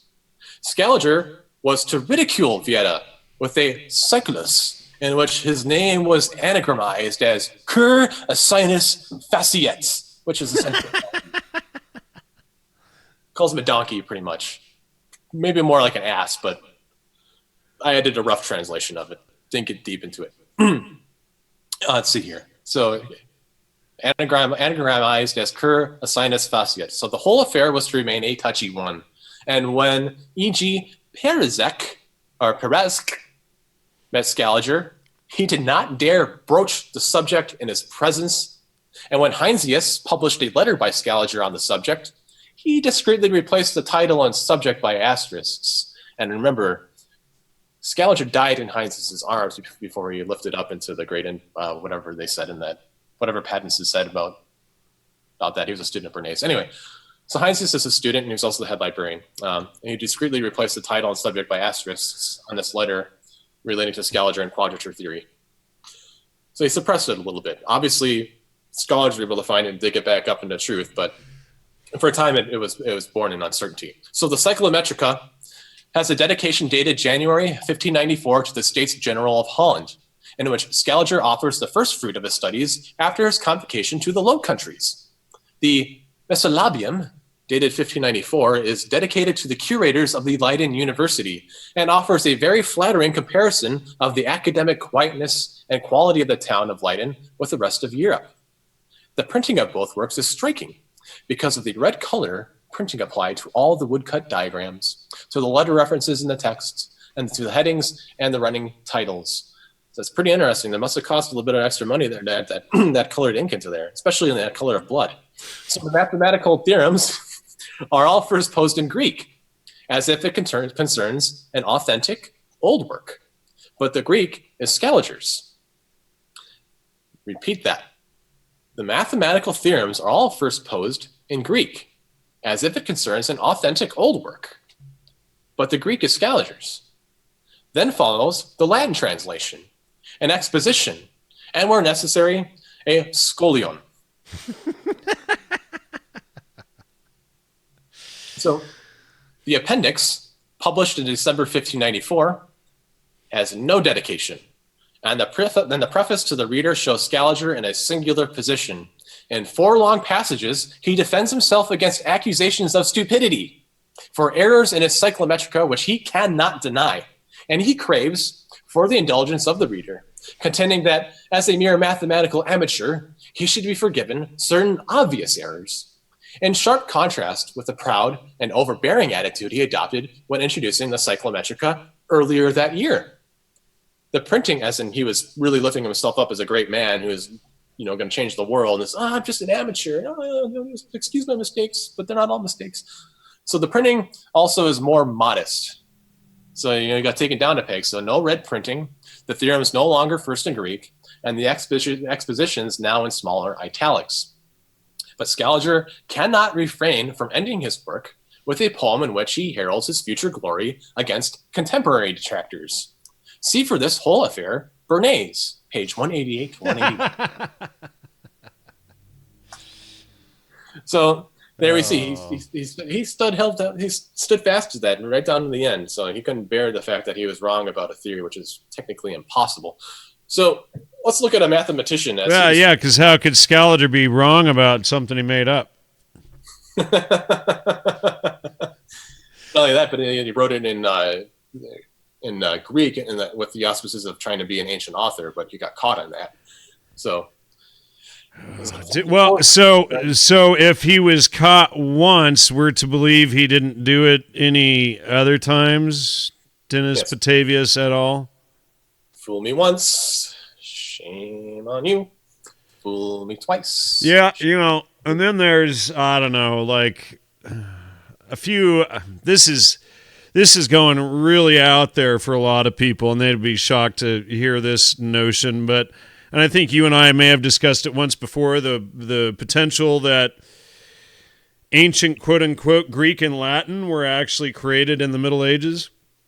That's a theory I've heard. I haven't quite fully investigated it. I think we had talked about it at one point. That's something that hopefully, as I go further into learning about the language, the manuscripts, the history, and the sources and where they go, more certainty can be put about that. But that's definitely something that's conjecture without much foundation at this point. So it shouldn't be taken as something we're saying as certain. But it's a serious inquiry, and somebody else actually raised the notion to me yesterday or day before, maybe, and it's maybe the 5th or 10th time it's come up in my mind, and I think Fomenko argues the same, if I recall. Mm-hmm. Yeah, I've seen some arguments from that, and also in some forums related to his research. So I don't have the grammar right now where I could really give a meaty discussion about it, because it's just it's something that's a point for more investigation for me. But a curiosity, and because when you look at all of this stuff, Latin and how it's all canonized and a dead language, and then the Kaisers, Caesars, Czars took over and ruled everything, and all of this, it makes this official history that we've been told fairly wobbly, to begin with. Just knowing that the Kaisers are the Caesars are the Czars creates a massive problem in the entire official history. It's like the whole, Caesar's Messiah theory. It's like, so the Khazars created a theory against the Khazars and only applied it to other Khazars. Wasn't that book sourced on Eusebius that we were just talking about? Yeah, I think so. I'm sorry, did I give it away already? No, I was just thinking about that for a second, because a lot of that history comes from Eusebius, and we're seeing a lot of errors of Eusebius. Right here. And then when you realize the whole fake, how the whole history is fake to cover over Tartary, then it creates a whole other massive problem. Don't look up Tartary, ladies and gentlemen. Do not research Tartary. Yeah, if you just do a simple Google image search, oh my goodness, you find old maps of it all over. Yeah, don't do it though. Don't look. They're gonna, that'll spread and wake everybody up, and everybody will realize their real heritage real fast. So. Yeah, there seems a lot of information hidden in plain sight. I can't wait to do more information on that. I have a lot of grammar about that, but we still have to do our Grand Tartary party at some point. But yes, we don't want to diverge too far here. We'll do a Grand Tartary. We'll be doing a Raising the Phoenix party soon. So let's go back to the quadrature theory. Sure. And let's kind of look into so what is quadrature? What is quadrature? And so let's ask a mathematician. And you mean Fomenko? Yeah, let's see what Anatoly Fomenko has to say about this. He is by golly, he's a professor of mathematics at Moscow State. Yeah. So not to appeal to authority, but we are kind of seeing something here, and he also backs himself up with citations. So it's not appealing to him. It's more unlike some of these others who don't even read work before they can claim to attack it. So let's look at what he has to say. So, all right. And he starts off with this by spelling Joseph with the I, because at that time there was no J that existed. So Josephus Scaliger, for instance, could not even conceive of such heresy as running a check on the chronological materials of the Holy Fathers, that's Eusebius and others. Quote, Scaliger calls this work by Eusebius divine, and that was in Eusebius Pamphilus Ecclesiastical History from 1848. Trusting the authority of their predecessors unconditionally, the chronologists reacted at external criticisms very bitterly. The same Josephus Scaliger makes a perfect demonstration of this attitude toward objective scientific criticisms in the following episode. Quote, the eminent philologist Joseph de Scaliger, the author of the chronology that has received such high scientific acclaim, turned into a keen quadraturist. So let us remind that a quadraturist was someone who tried to build a square equaling a given circle or a disk in area. So a square equaling a given circle in area using nothing but a pair of compasses and a ruler. Where does a compass and ruler come from again? Is that masonry? Well, by golly, I think you're right. Wow, that's weird. Okay, so by a compass and ruler, you can solve quadrature. So this mathematical problem is insoluble as a principle, which is proven by geometry. However, Josephus Scaliger had published a book where he claims to have proved the true quadrature, which solved the problem. The best mathematicians of the epoch, yet Clavius, have tried their hardest to prove to him that his reasoning was incorrect, all in vain. The point here is that Scaliger's erroneous proof made the easy corollary about the perimeter of an equilateral polygon with 196 angles being greater than that of the circle circumscribing it. So I'll repeat that again.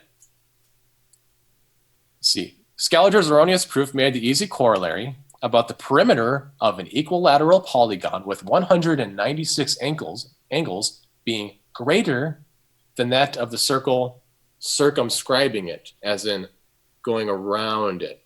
So you go around that 196 angle polygon with a circle. What happens is you look between all those little angles and you see more area. Okay, so that's our mathematician, Scaliger. Where was I here now? So nevertheless, quote, Scaliger and his supporters, all right, I'm sorry, I think I missed something there, being greater than the circle circumscribing it, which is naturally quite absurd. Nevertheless, Scaliger and his supporters, who had a habit of defending their opinions vehemently, didn't want to acknowledge anything, replying with maledictions and scornful epithets, and finally calling all the geometricians complete ignoramuses in what concerned geometry. And that kind of thinking, my friends, is something that's born of the devil.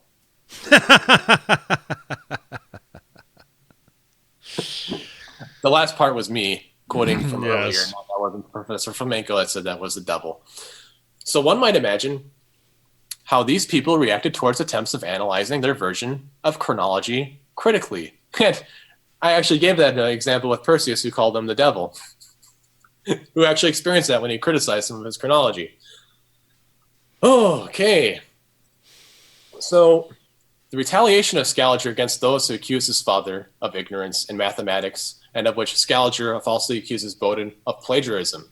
And this is another article by Pierre Bayle, and this is from Bodin. This just kind of shows that, he fancied his father as a mathematician as well, and then also lies about plagiarism, which is hilarious. So there's as much hyperbole in the praise that Gabriel Nada gave to him as injustice in the contempt which Cujas, Scaliger, and some others have shown him. Just a brief aside, I wanted to do more about this guy, but I haven't had the time. Cuja was Scaliger's teacher. Cuja taught law. He would not bear being interrupted at any point during his lectures, and if anybody ever questioned him, he would end the lecture and walk out. So that's the kind of man that taught Scaliger, was a man who did not take criticism very well and made all of his dissertations off the top of his head and never had any notes or citations. And the same Cuja supposedly had a massive library, and upon his death, in his will, had all the books scattered all over the place. So all these old and ancient manuscripts and other stuff that he had lost. We don't know where they are, who has them. So the chain of command that supposedly existed there died with him. So that's Cuja. And he is a huge, a hot-headed fraud. It sounds like, and a major influence on creating international law and a lot of the laws we see now in Europe and the United States and stuff. It's thanks to that guy. So what Scaliger said of Bodin was very disobliging. Quote, Bodin falsely accuses my father, Julius Scaliger, of ignorance in the mathematics, though he is very unlearned himself and very jejune, having transcribed whatsoever learning he has gained for many years out of other men's labors, nay, out of my book upon Varro, De Lingua Latina, of which the most impudent thief has taken whole pages for his own and heaped them in a manner into one chaos, writing many things which he does not understand himself. Lastly, he wrote a book of the method of reading history, in which he treats of nothing less than the subject, so that his discourse does not at all agree with the title, as various Flaccus observed on Cato's Origines, which treat of nothing less than the antiquities of Italy. But if anyone will write against him, I will furnish his matter for him, for I do not think it any honor to me to have anything spread about in my name. So here's what Pierre Bayle has to say about that. So you see, he calls him, i.e. Bodin, very ignorant, and thought it a dishonor to confute him. What arrogance! And how ill it becomes a man of letters, though it is very common amongst them. Let us appeal from this judgment of Scaliger to that of Thuanus, and if we will dispute with John Bodin the character of an exact and judicious writer, let us leave him without controversy a great genius, a vast knowledge, and a prodigious memory and reading. The works from which he drew his glory stood in no need of borrowing from a commentator on Varro. They are not of a nature to obtain any honor from that quarter, and there is room to believe that Scaliger and Cuja were not capable of producing what he did at the States of Blois with so much force. So there you go. Bayle's like, well, he didn't actually plagiarize you at all. And so he made this big load of steam trying to dishonor a public intellectual for criticizing him. And like what you see, lies. So the legacy of quadrature theory among Renaissance humanists. This is from the article Orontius Phineas by Pierre Bayle. I'm just going to paint a little brush of who this guy is, and then we're going to go into his take on quadrature. So Finet, in Latin Finau, Orontius, professor of mathematics in the Royal College at Paris, was the son of a physician and was born at Briancon in Dauphine in the year 1494. The first works by which he made himself known was his publishing and correcting John Martin Silesius's arithmetic and the Margareta Philosophica. He reads afterwards private lectures on the mathematics, and then he taught that science publicly in the College of Gervais. He acquitted himself of that function with so much reputation that he was recommended to Francis I as the most proper man to teach the mathematics in the new college, which that prince founded at Paris. He omitted nothing to support the glory of his profession, and though he instructed his scholars with great assiduity, yet he found time to publish a great many books upon almost every part of the mathematics. He boasted that he had found out the quadrature, or squaring, of the circle.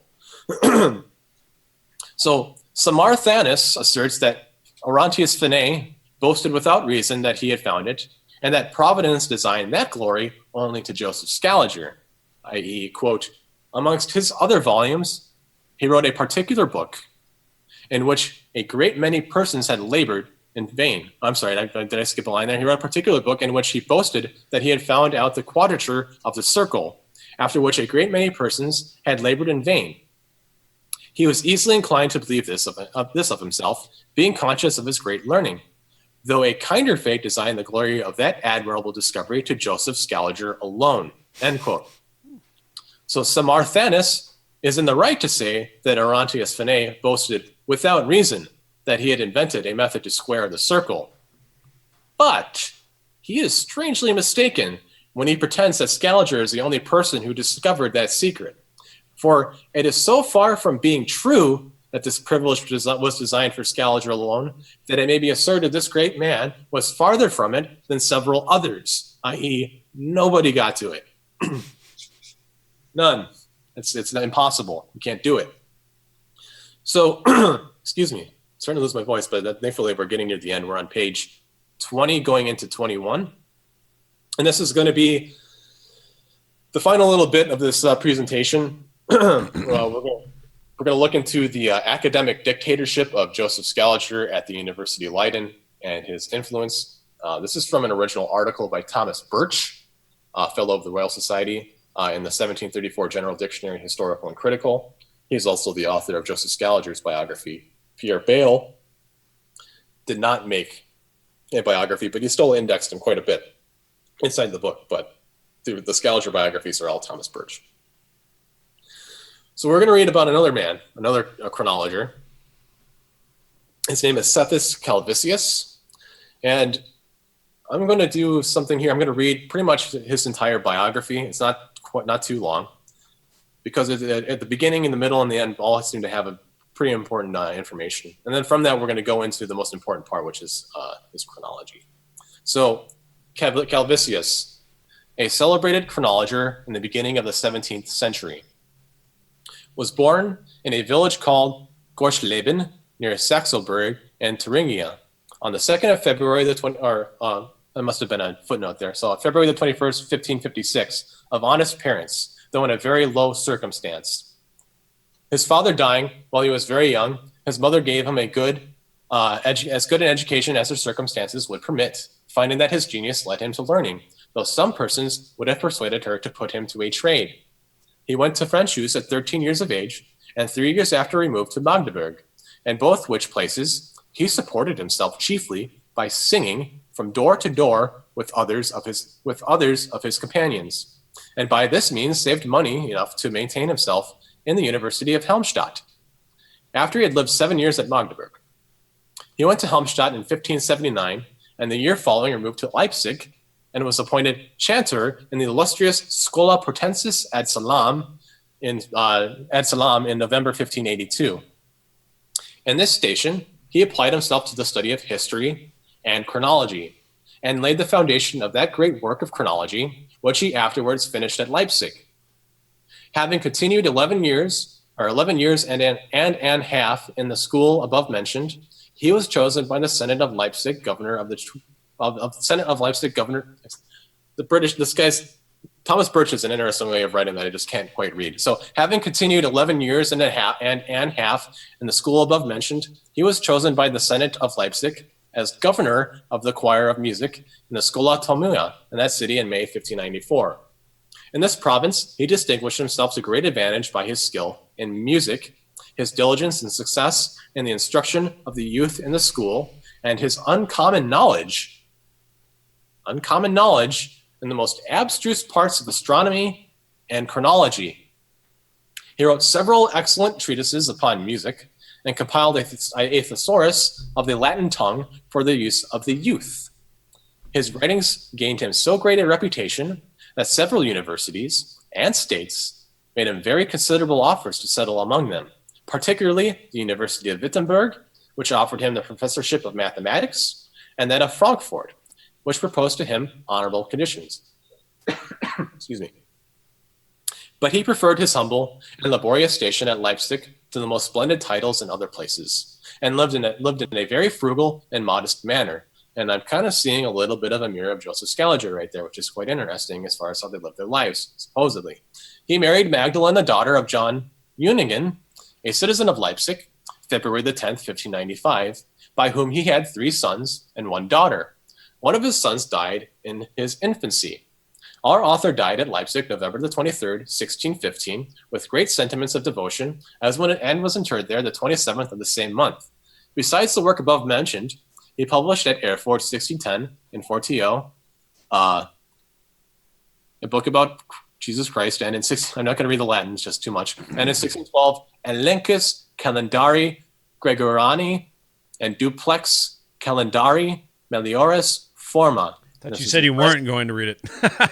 This is the second book. I have to read this one because this is the actual book that he wrote on chronology. So in this Elenchus, he proposes 2 points. First, to explode the Gregorian calendar by the principles of astronomy, and next to point out a truer and more convenient form of a calendar. Our author is reckoning among the heretics of the first rank in the Index Expurgatorius, published at Madrid in 1667. Now, the Index Expurgatorius is basically a banned books list made by the Catholic Church. You also notice if you wanted to explode the Gregorian calendar, and if memory serves me correctly, and I'm just lifting something off the top of my head, I believe Professor Flamenco at one point detailed a dispute of Joseph Scaliger in relation to the Gregorian calendar. But specifics aren't quite there yet. On the top of my head. It's not too important, just something there. So Calvisius' family history is of his own account within the prefix of his book of chronology. So the only history we really have of his family comes from him, unfortunately. So we really don't know much more. Calvisius, in addition to being a genius in music, astronomy, and ancient history, is also a master of the Hebrew tongue. Quote, he continued in his laborious employment almost 12 years with that fidelity, diligence, and success in the instruction of youth, that he was universally approved. He published there a tract upon music, which was greatly applauded, and besides music, he taught likewise and schooled the elements of the Hebrew tongue. So let's look at Calvisius' chronology. What page are we on now? We're on page 22. All right, thank you. We're almost there. 5 more pages left, or 4.5. Only 40 minutes, folks. Well, this should go much faster because the ending is mostly exposition. All right, just try to skip through the red stuff because we're already over 2 hours here. Yeah, skip over all the good stuff. So no, I said just go read the red stuff is what I'm saying. So let's see. While he lived in the illustrious Schola Pratensis, where he enjoyed a good deal of leisure and a large library, he applied himself to history and noted down the particular periods of the most considerable events, but was not able to draw up a system of chronology till Joseph Scaliger's book, De Emendatione Temporum, was reprinted at Frankfurt in 1593. Upon this, he read over and examined that work with great attention and compared it with all the chronologers whom he could procure, and inquired into the reasons of the several disagreements in chronology. At last he found that all the certainty of it depends upon the laws of astronomy, and that those chronologers who neglect astronomical calculations have fallen into the most palpable mistakes. For this reason, he undertook to explain in an obvious and popular method what Scaliger had performed with greater subtlety and abstruseness, and he examined all the several epochas with the utmost accuracy, inquired into the grounds of their certainty, confirmed them by proper demonstrations, and solidly and clearly refuted whatever might be objected. This cost him a prodigious deal of labor, since he was obliged to calculate above 150 eclipses. That is, all that were mentioned by the historians. And we can see when you're going through Flamenco's work that somebody must have known that and gone through and tried to calculate things as well as they could by the eclipses, Oh yeah, that's where a lot of the information comes from. As you go back in time, you're seeing that even the Renaissance humanists at that time didn't think of them as like some sort of like a fable or something like that, but as a documented fact. Right. So we're seeing that right here, as we're seeing a Renaissance humanist and a chronologist and someone who's a contemporary at the beginning of writing these chronological tables doing just that. So grammar. So let's see, this cost him a prodigious deal of labor, since he was obliged to calculate above 150 eclipses, that is, all that were mentioned by the historians, supposedly, in order to determine the times of the particular events. He drew up likewise astronomical tables by which the equable motion of the moon may be easily discovered with regard both to the longitude and latitude, so that by these tables any person, though ignorant of astronomy, may certainly affirm that the eclipses mentioned by the historians to mark out a particular event happened at the time assigned. To these he added the precession of the equinoxes and solstices, and several other tables, and showed by tables or the most certain rules how any epocha may be rightly compared with any other, which was never done by any chronologer before him. He added to all these a chronology from the beginning of the world to his own time, in which he inserted the history of all ages, described by such circumstances that even children might comprehend in their minds a continued series or synopsis of history. When he had finished this work, he determined to publish it at the persuasion of his friends, upon which he delivered it to the professor of history at the University of Leipzig for his opinion, who, having kept it about a month, at last committed it to Dr. Muir, the mathematical professor, for his judgment, because there were a great many astronomical calculations in it. The history professor couldn't figure out. Dr. Muir, having examined it, declared that the astronomical calculations were right. Calvisius thought the whole affair was now concluded, but it happened otherwise. For the professor of history, resolving to suppress this chronology, had recourse to the governors of the university to prevent the publication of it, since nothing is suffered to be printed there without their permission. He complained, as our author observes in his letter to Joseph Scaliger, dated at Leipzig, January the 4th, 1606. So that's a letter written by Calvisius to Joseph Scaliger, talking about what this history professor was saying. Okay, that's so.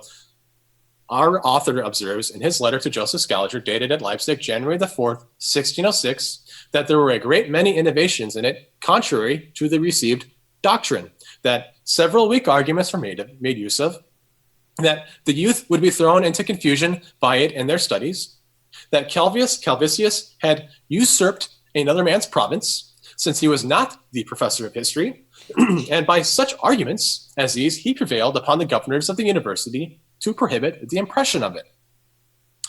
Our author wrote the above-mentioned apology to the governors of the university, and that was all in Latin. It's too much to translate. And appealed to others and offered to demonstrate his scheme by astronomy. At last, after the academical council had been called several times, he gained his cause, not so much by the suffrages of the judges as by the favor of some persons, who were for following Gamaliel's advice in this point.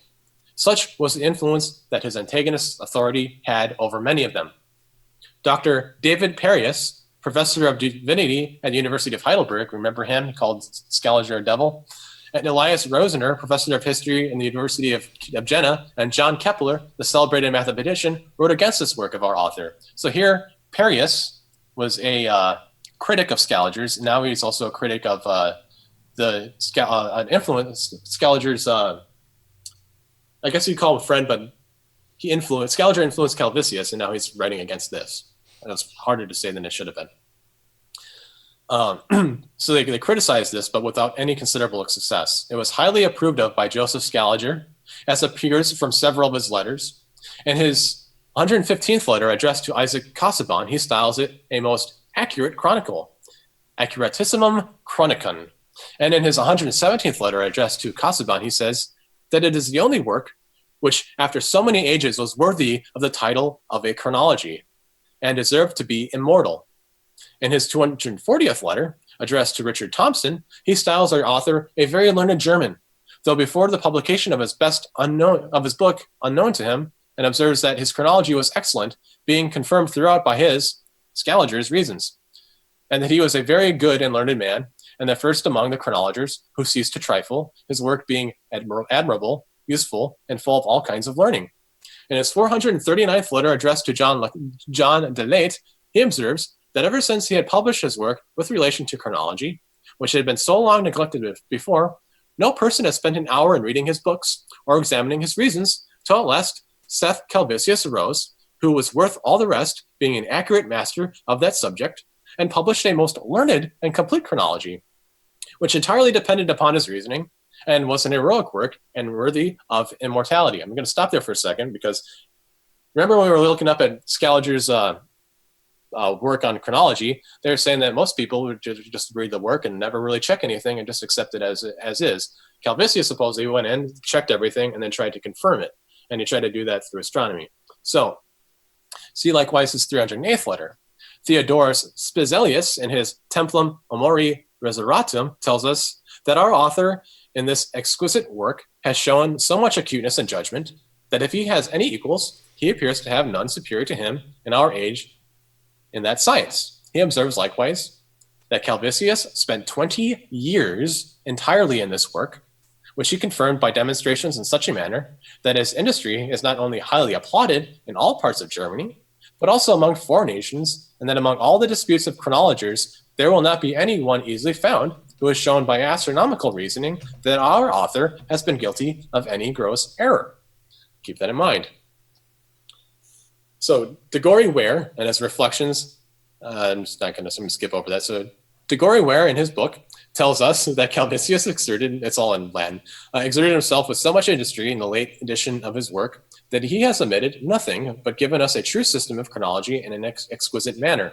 Dr. Richard Montague, Bishop of Chichester, in his Apparatus 2, observes that Calvisius was without controversy a man excellently well skilled in chronology, but too fond of innovations.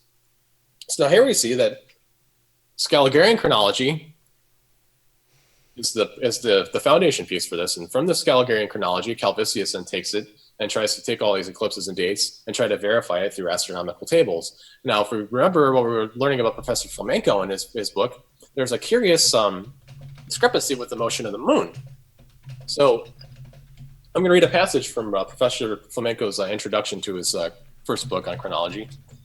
This is my little title. This is Professor Flamenco, Harvard, the publisher of Loeb Classics, the Royal Society, and the British Academy. And this is how we're going to close out the show.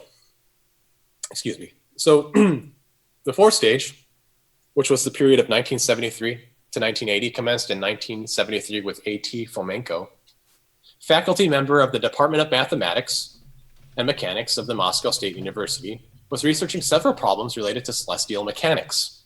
He had noticed the 1972 article of the American astrophysicist Robert Newton, who's of the Harvard Astrophysics Lab, where the latter described a strange leap in lunar acceleration and the so-called parameter d. The leap occurred around the 10th century AD. Using the Scaligerian datings of the writings that make reference to lunar and solar eclipses, Robert Newton computed lunar acceleration as a time function on the interval of the 1st to 20th century AD. So, what's really interesting here is Flamenco actually exposed Robert Newton's totally flawed logic on this. And then all of these morons all over the internet actually then believed that Flamenco used Newton's argument as the foundation for his work and then attacked Flamenco for what Flamenco had attacked.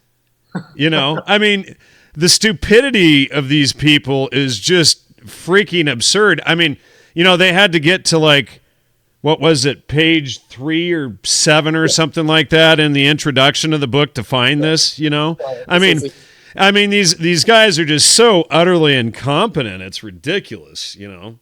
Yeah, it's absolutely absurd and demonstrates gross negligence, which is... Yeah, what did Noah Webster call these clowns again? Sophists or captious and fallacious reasoners. Captious and fallacious reasoners, right? Every little detail. Yeah. These are these guys that go around like basing everything off of the Loeb classics and stuff like that.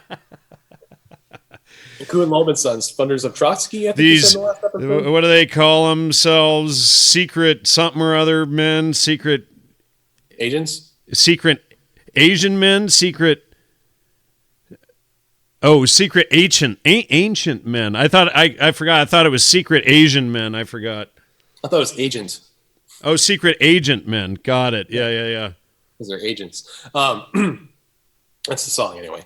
So let's see here. Where were we? The leap in question comprises an entire mathematical order and cannot be explained by the gravitational theory in any way. It was the issue of the discussion organized by the Royal Society of London and the British Academy of Sciences in 1972, and one that had spawned major controversy. The discussion had failed to elucidate the situation in any way, and so Robert Newton suggested to attribute the leap to certain mysterious extragravitational forces in the Earth-Moon system, or, as I like to call it, magic. That little advert was me. That wasn't Professor Fomenko, because a mysterious extragravitational force, so some force more powerful than gravity. Oh, they're not even good into that. They're just so stupid. So then, the half-wits actually took Fomenko's debunking of that and then used that to attack Fomenko, not really realizing that Fomenko had attacked and debunked it. They actually were so stupid that they believed that was that Robert Newton's ridiculous, theory that is discussed right there. They actually, that this mysterious extra gravitational force. They then attacked Fomenko that was the foundation of his work and not debunking of the ridiculous theory. I mean, God, the incompetence of these people is just astronomical. It's either incompetence or it's intent. I mean, if it's intent, then they're just dirty, scum that hide behind pseudonyms. Fallacious reasoning. Yeah. So, pay particular attention to Professor Fomenko's citation as to what institutions organized this discussion of the article by Harvard astrophysicist Robert Newton about his parameter D. The Royal Society and British Academy are heavily connected in this study, especially in parts 3 to 5. And it is the British Academy that founds the British School of Archaeology in Jerusalem under the British mandates in Jordan and Palestine. Sir Frederick George Kenyon, a founding member of both the Academy and school, acted as president of each. Fomenko relates, quote, "The one-time director of the British Museum, Sir Frederick Kenyon, categorically insists that archaeology has refuted, quote, the destructive criticisms of the second half of the 19th century. W. Keller even published a book titled, suggestively enough, And Yet the Bible is Right, which tries to convince the reader of the veracity of the Scaligerian interpretation of biblical data." Professor Fomenko goes even further, investigating Frederick's daughter, Kathleen Kenyon. Quote, and she's also a fellow of the British Academy, off the top of my head. "The biblical account of the destruction of Jericho is well known. One of the Arabic settlements in the Middle East had been arbitrarily identified as the Biblican Jericho, whose walls were destroyed by the sounds of the horn. The settlement has been subject to thorough excavations since the endeavors of Sellen, Watzinger, and Garstang in the late 19th century. There were no results. In 1952, an Anglo-American archaeological expedition led by Kathleen Kenyon, the daughter of Frederick Kenyon, ventured to continue Garstang's research. Garstang, a contemporary of Frederick Kenyon. No justifications for identifying the excavated town as Jericho have been found. Wright wrote, quote, "The information received about Jericho was called disappointing, and it is true. Not only is it hard to interpret the biblical tale of Jericho, one cannot so much as trace the outline of the tradition's history. The Jericho issue is more problematic today than ever." This is going back to my analysis. One cannot leave this citation without noting that John Garstang began his career joining the team of Sir Flinders Petrie in Egypt, who started the British School of Archaeology in Egypt, I believe, a man infamous for the, quote, discovery of the Merneptah Stele in 1896, of which he claims to be the earliest reference to Israel. The truth of this claim made by Petrie and German Jewish philologist Wilhelm Spiegelberg to this day holds controversy as to the validity of the translation. So let's look at what Wikipedia has to say about this. Spiegelberg, who is a member of the Bavarian Academy of Sciences, was puzzled by one symbol towards the end, that of a people or a tribe from a tribe whom Merneptah had victoriously smitten. I-S-I-R-I-A-R? Petrie quickly suggested that it read Israel. Spiegelberg agreed that this translation must be correct. Quote, "Won't the reverends be pleased?" remarked Petrie. At dinner that evening, Petrie, who realized the importance of the find, said, quote, "This Stele will be better known in the world than anything else I have found," end quote. The news of its discovery made headlines when it reached the English papers. While alternatives to the reading Israel have been put forward since the Stele's discovery, the two primary candidates being Jezreel, a city and valley in northern Canaan, and a continuation of the description of Libya referring to wearers of the sidelock. Most scholars accept that Merneptah refers to Israel. They accept it. It's not confirmed. So Garstang soon after carried out excavations funded by wealthy donors in exchange for artifacts. He served as director of the Department of Antiquities in the British Mandate of Palestine between 1920 to 26, and was head of the British School of Archaeology in Jerusalem from 1919 to 1926. He was funded by Sir Charles Marston, who excavated Jericho from 1930 to 36. Charles Marston was deeply interested, now I'm going to Wikipedia here. Charles Marston was deeply interested in archaeology and became president of the Shropshire Archaeological Society, financially supporting its excavations across Palestine from 1929. Charles financially supported John Garstang's excavations at Jericho, followed by further excavations during the 1930s, by which time he was a leading financial supporter of the Palestine Exploration Fund. Kathleen Kenyon is also associated with that. He also authored two popular works on biblical archaeology. The Bible is True in 1934, followed by The Bible is Alive, 1937. Although not a professional archaeologist himself, Marston was a member of various academic societies, including the Society of Antiquaries of London, where he self-taught himself archaeology and ancient history. He also participated in some of John Garstang's digs at Jericho, alongside financially supporting the excavations. So, after some time, the institution changed its name to the Kenyon Institute, after Kathleen and her father Frederick. Now, that institute is the British School of Archaeology in Jerusalem. So we're seeing this chain of command. We don't no longer call it that. We call it the Kenyon Institute. So A.T. Fomenko noted that all the attempts of explaining the gap in the behavior of D failed to raise the issue of the veracity of the eclipse datings that were the actual basis for Robert Newton's calculations. However, despite the fact that A.T. Fomenko was well outside the paradigm of historical research back in the day, he had heard that N.A. Morozov offered some new datings of the ancient eclipses in his work entitled Christ, published in 1924 to 1932. It has to be said that A.T. Fomenko's initial attitude towards N.A. Morozov's work was rather skeptical, and based on whatever random information he had received on the subject during informal discussions with fellow faculty members, i.e. for a time he was skeptical and maybe believed some fallacious reasoning of others of their authority. So nevertheless, having overcome his skepticism, A.T. Fomenko unearthed an astronomical table by N.A. Morozov that contained the new datings, and performed a new calculation of the parameter d using the same algorithm offered by R. Newton. He was amazed to discover the disappearance of the mysterious leap and the transformation of the D diagram into an even, practically horizontal line. A.T. Fomenko's work on the topic was published in 1980. However, the elimination of the enigma from celestial mechanics led to another question of paramount importance. What was one supposed to do with the chronology of the ancient times in this case? So I thought I'd leave us off with a quote from one of the earlier episodes on Scaliger, as we kind of noticed something that's happening here, which is we're mixing facts with fiction, and then we're presenting it to our youths and those that are inquiring scholars as truths. And that's a big no-no. And as we can see here under the article for French Romances and Scarce Histories,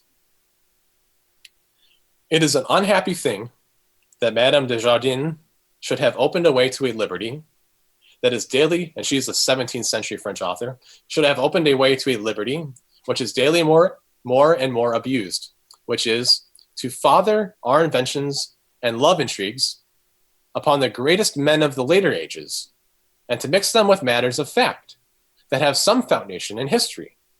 The mixture of truth and fiction, which is spread in abundance of new books, spoils the taste of young people and makes them unwilling to believe what is really credible. It is an inconvenience which daily gains ground by the liberty that is taken to publish the secret amours, the secret history, etc., of such and such lords famous in history. Booksellers and authors do all they can to make it believed that these secret histories have been taken from private manuscripts. They very well know that love intrigues and such like adventures please more when they are believed to be real than when they are thought to be mere fables. And then I'm going right back to Orson Welles and who's the expert and who's the faker. Hence it is that the new romances keep as far on as possible from the romantic way. But by this means, true history is made extremely obscure. And I believe the civil powers will at last be forced to give these new romancers their option, either to write pure history or pure romance, or at least to use crochets to separate the one from the other, truth from fiction. And there's a little asterisk at the end there from the editors, and they say, what would Bayle say to the multiplication of books of a kindred species within the last half century, which indisputably pervert many useful understandings in respect to historical facts and characters? This interference of the civil power, however, would only make bad worse. And that's from an edition printed by Hunt and Clark in 1826 of the same dictionary that I've been reading from. A highly abridged one. So that's kind of where the presentation ends. We've seen that the blending of truth and fiction is everywhere as we study history. We see that Professor Flamenco is trying to dissect and expose a lot of that. And Joseph Scaliger gets a lot of things wrong. So that's basically what I'm kind of coming away from this here. It all kind of ties together. It starts back from Coconut Moon, going all the way back down to Scaliger, and then going all the way back, almost back up to Coconut Moon again. Like I haven't gone back up to Thomas Harrison, but a lot of people are associated with mass observation are starting to come into light, especially the Gallants family and Sir Israel Gallants, who's associated with the British Academy, the British School of Archaeology in Jerusalem, and Sir Frederick George Kenyon and all of them. So it's all starting to come to light here. A lot of the pieces are starting to come together, and I think I'm almost ready to go on to the next stage. I'm not done with Scaliger, but there's more information I need to start following and bring to light, because I think I'm ready for that next part now. So I hope everybody enjoyed. Where do people send their donations and support for your research? You can send donations to Jacob Duellman. That's JacobDuellman at gmail.com.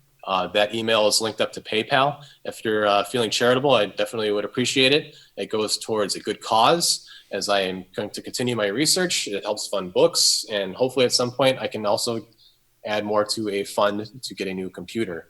I already have a little bit saved up, so it's just a matter of getting to the goal. Who wants to buy Jacob a new laptop and help this out, help this project out? Come on, you all have done it before. We had to buy Kathy a laptop once years ago for coming on the show and all of her research, and that was really helpful and kept her going. And so let's just, maybe somebody can just ship one to your door, That'd be appreciated, but that's a very generous proposition, and one that not many people can make, so I'm not crossing my fingers. Yeah. But and go ahead. I was just gonna say, I totally blanked out. I'm going on 4 hours of sleep, and we had a snowstorm the last couple of days, so I'm pretty All right, and please donate to the Gnostic Media website. I appreciate all the support as well. It's a lot of work getting this stuff back on. Somebody says, get Kathy back on. So maybe we'll do that sometime. She's been on a couple of times. But thanks, Jacob, so much for all your research and help exposing all of this and helping expose all of the frauds and clowns and incompetence all the way through. It's pretty sad when people latch on to their I guess that's just begging the question argument, circular reasoning, back to what they were taught before, and they can't crack a book that might challenge their beliefs. They're not. They can't get past their prior beliefs to see Yeah, that. most people aren't intelligent enough to question their beliefs and move on if they're wrong. They have to stick to the agenda of what they think they know. So let's see. Anything else we should add before we wrap this up tonight?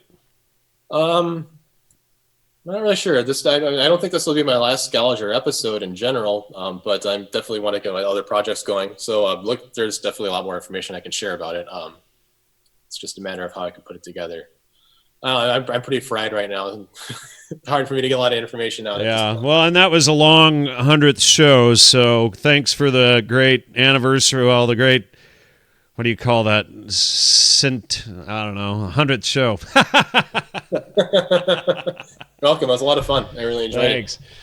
Yeah. Just if anybody enjoys the work and would like to contribute towards more research, you just email me at jacobduellman@gmail.com, and that's linked to PayPal. And, yes, send PayPal funds. That's very helpful, and we all need it to keep this stuff going and to keep exposing this stuff. So, all right, ladies and gentlemen, good night, everybody. Good night, Jacob. Appreciate your time. Cheers. See you next week, and we'll have more good stuff then. I think Dr. Hans Utter is back next week to continue our discussion of, what was it, unritualizing ritual or something like that, so. It was a mouthful. Yes. All right. Until then. Thank you. Good night.